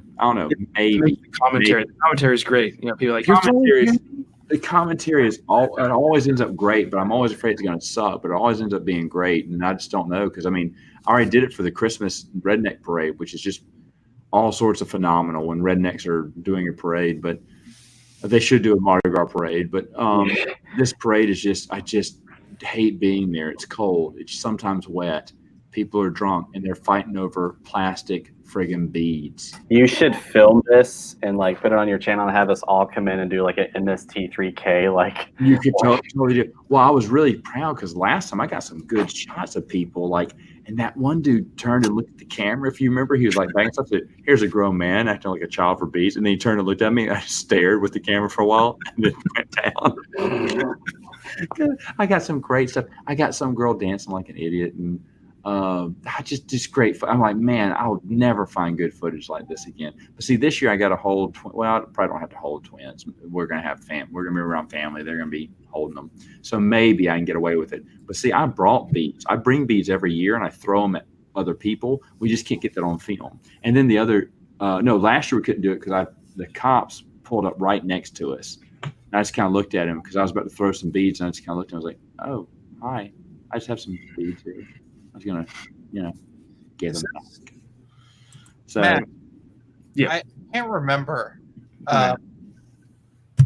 Is it your hometown? Is Monroe have the strawberry daiquiri like coffee shop thing? It has a drive-through daiquiri place. You can just go up to the window, order you a daiquiri, and you're thinking, wait, don't you have open container laws in Louisiana? Sure, we do. That's why they leave the paper on top, the piece of paper on top of the straw. The straw is in the drink, but because it has the paper on top of it, legally it is a closed drink. It's not an open drink. So, it's not an open container. In fact, you can even sip from it later on while you're driving and wave at a policeman, and they're not going to pull you over because it's like a wink, wink, nudge, nudge, say no more. Now, if you're like going, chugging them, they're probably going to pull you over. But as long as you sip it respectfully, they're not pulling you over for that. It's the wildest thing. We get away. We have a beer barn. I think I took you by the beer barn. I drove you by the beer barn. You drive into this barn. You don't have to get out. There are people who wait on you. It's like a full service gas station. And there's nothing but freezers or fridges full of all different kinds of beers. And you just point, and they get their bag, and they get whatever you need, and then they can ring you up, and you take the bag, and you keep driving. Beer barn. Wow. I mean, we had that drive-through daiquiri. I was trying to explain how the drive-through daiquiri worked the other night to a classmate. And I couldn't remember how they got around the open container. The paper is on the straw, but everyone removes the paper, drinks from it, and waves at a cop. As long as you're not brash about it or brazen about it, they're going to let you go.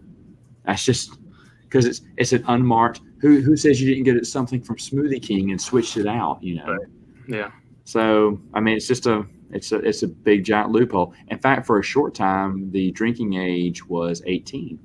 For a short time in Louisiana, they found a loophole and they made it 18 just for like a year or so, and then raised it back up to 21. I remember that because my buddy, because I was 18, 19 or whatever, and I was able to buy liquor, and so he couldn't wait to turn 18. The day he turned 18 was also the day they switched it back to 21. It was a cruel, cruel fate. Dude, that was me. When I turned 18, I could buy cigarettes. So, I naturally smoked a ton. And then now it's like 21. Buy cigarettes. 21. And now you can't buy vape, I guess. I found that out the other day. I'm glad the days of me vaping on the roof at my work are gone. I know. I know what Matthew's always reading. It's always going to be Rogue Planet. That's his answer. But Jeremy, what are you reading right now? The Dawn of the Jedi comics. I'm going through those, and then Tales of the Jedi. That's going to be great. I found them on digital. And Adam, what are you reading? Well, Matt, I'm currently reading Darth Bane. Is it the second one now? Yes. Or you're still on the first? Okay, so you're reading Rule of Two. What do you think so far? I've only made it to the just past the prologue, but it's actually not bad. It's pretty good. Yeah, it's going to be the weakest of the three, but it's still a solid book. Mm-hmm. It's the weakest of the three. I would say it's the weakest of the three. I think it's the best climax of the three. I enjoyed it. No, it's good. But which one of the three do you think is the best? Overall, or you think one? I agree. But, I think one is the best. Jeremy? Dynasty of Evil. Wow. Dynasty of Evil is the perfect way to. Wait. Remember, he hasn't read it before. I'm not going to go into it, but okay. So I like Dynasty of Evil too. That'd be my number 2. I think Path of Destruction is the weakest because it has the continuity error, and that's the only reason it's slightly weaker. Is the continuity error between it and that awful comic Jedi versus Sith. Oh. I'm not reading the comics, so. I was trying to do the Brady Bunch thing. You were trying to do like looking down. Yeah, we should do that for a while. Oh, there's no one that way, but like Jeremy has no idea what he's doing.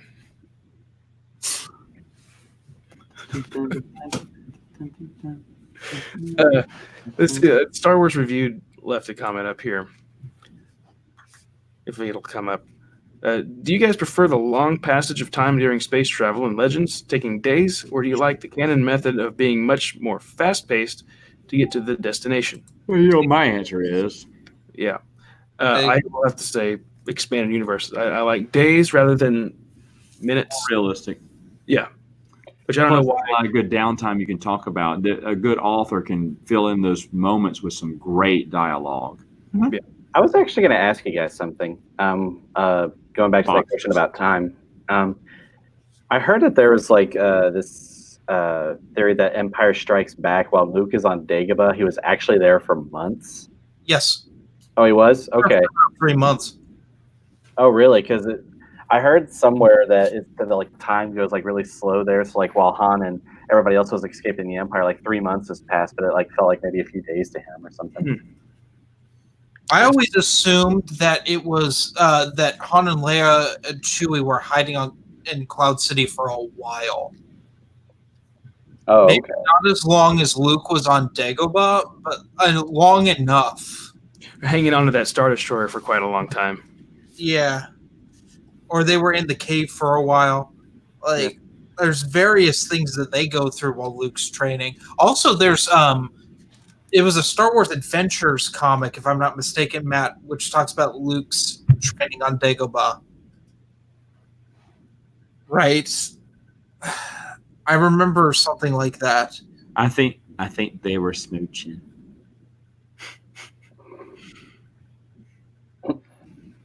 Yoda's like, lonely I've been. No, I mean Han and Leia were smooching. Oh. Because I want to say that just watching the movie, because Yoda talks about the cave, and when Luke goes into the magic tree, as it's called in the John Williams score, and he fights Vader in there. Mm-hmm. There is some time that has passed since he leaves for Bespin, since the tree. All right, I hear a little girl. That's my cue. All right. So I gotta see you guys later. Thanks for having me on. Yeah, Adam, always good seeing you. Jeremy, I hate you. Y'all have a good night. You too. Good seeing you too. Oh, this split screen thing. I was just like, whoa. Yeah. That's funny. It's good. See, I liked that comment. Be amazing if you held up a soda. Adam, do you have a pen on your desk that I could borrow? A pen on my desk? Yeah, or a pencil. I really hate this. Yeah, can I have that for you? Oh yeah, sure. Here you go. Thanks. And it changed to mechanical pencil through the web there, but I get it. Bryce is out. But guys, I think that's going to be it for tonight. Of course it is, because you hate my guts. No, not at all. You hate the... What can I say on here? I'm trying to figure out what language I'm not allowed to say. Do you know something in a foreign language? Yeah. Hate the shit out of me. Corbett's waving. You're welcome. And I'm the one that's blocked. Yeah, I know. How am I the only one who has to be tolerated? I'm the best one here. You are. Look at this. I'm surrounded by sex appeal. That's me. I'm just trying to figure out how I do unblock you. Oh, This is the new live stream. We unblock Ryan while I watch Zardoz. That's what we need. We need to have this Zardoz commentary. That well, the thing was, I was thinking like, why don't we do legit do a commentary on Invasion USA, the Chuck Norris movie? But they pulled it off of Amazon Prime, and I was very angry because that's a $20 Blu-ray that is not worth $20. Oh yeah. Yeah, this movie that you're talking about looks horrible. It is the best movie I've ever seen in my life. Did they do a novelization for it? I wish. This guy, the director, was the director of Deliverance. Then he did this, and then he did Exorcist 2, The Heretic. Yeah. So it's like straight downhill spiral. Wow. Have you heard of this movie, Adam, that he's talking about? The Chuck Norris one? No, Zardoz. Sean Connery? Oh, no. It is a very early 70s art house film. Can you? Oh my gosh! Yeah. Dude, I had discovered this a long time ago, and That's what he looks like. Sean Connery. I'm never gonna watch a James Bond movie the same way again. Oh, that's the thing. He left and didn't do On Her Majesty's Secret Service for this movie. And then he came back to do Diamonds Are Forever. Jeez. Oh my god! I'm pretty sure that's how that worked in the James Bond timeline. Hey, Rob's got a question for Jeremy. Would you like to be in Blade Runner universe just to see what Atari has available? I mean, we live in the Blade Runner universe. LA looks like absolute dog shit now. It doesn't look much different than it did in Blade Runner. It just doesn't have flying cars. Yeah. Speaking of Blade Runner, did you guys see that interview that Han Solo was in at Comic-Con? Someone asked him, just like, because he's already been in, Force Awakens, and he's doing a new Indiana Jones movie coming out now, Blade Runner. Someone asked him, is it now your life's goal to recreate each franchise that you helped create? And without missing a beat, he grabbed the mic. He's like, you betcha I am. Of course he did. I'm waiting for Air Force One too. That would be stupid, but genius. Air Force 1, 2. Like TOO?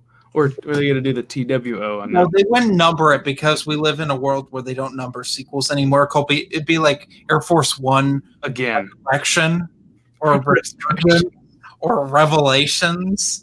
Fun fact, I think Jaws 3 was the very first movie that included the number 3 in the title. Really? I think.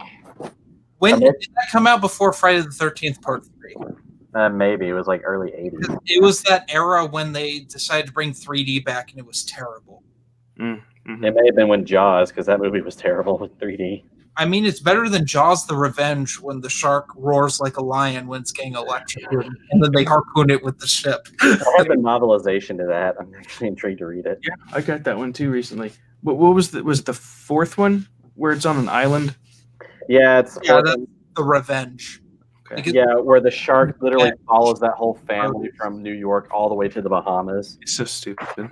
I mean, and they like explain that Sheriff Brody isn't there because he refused to come back for another sequel after 2. They're like, the fear of the shark killed him. That's the explanation.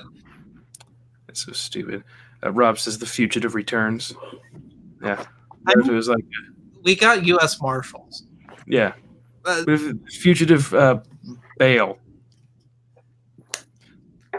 I don't know. Fugitive The Reckoning. So ridiculous. The Fugitive Covenant. He's just taking like alien titles. Oh, I know, because Alien's notorious for just bad titles to things. Freaking Resurrection. That's the worst. Or The Host. The Fugitive, The Host. Fugitive the Host. That's a bad one. The Fugitive Reloaded. Yeah, that's also bad. Yeah. Well, let's close it out there.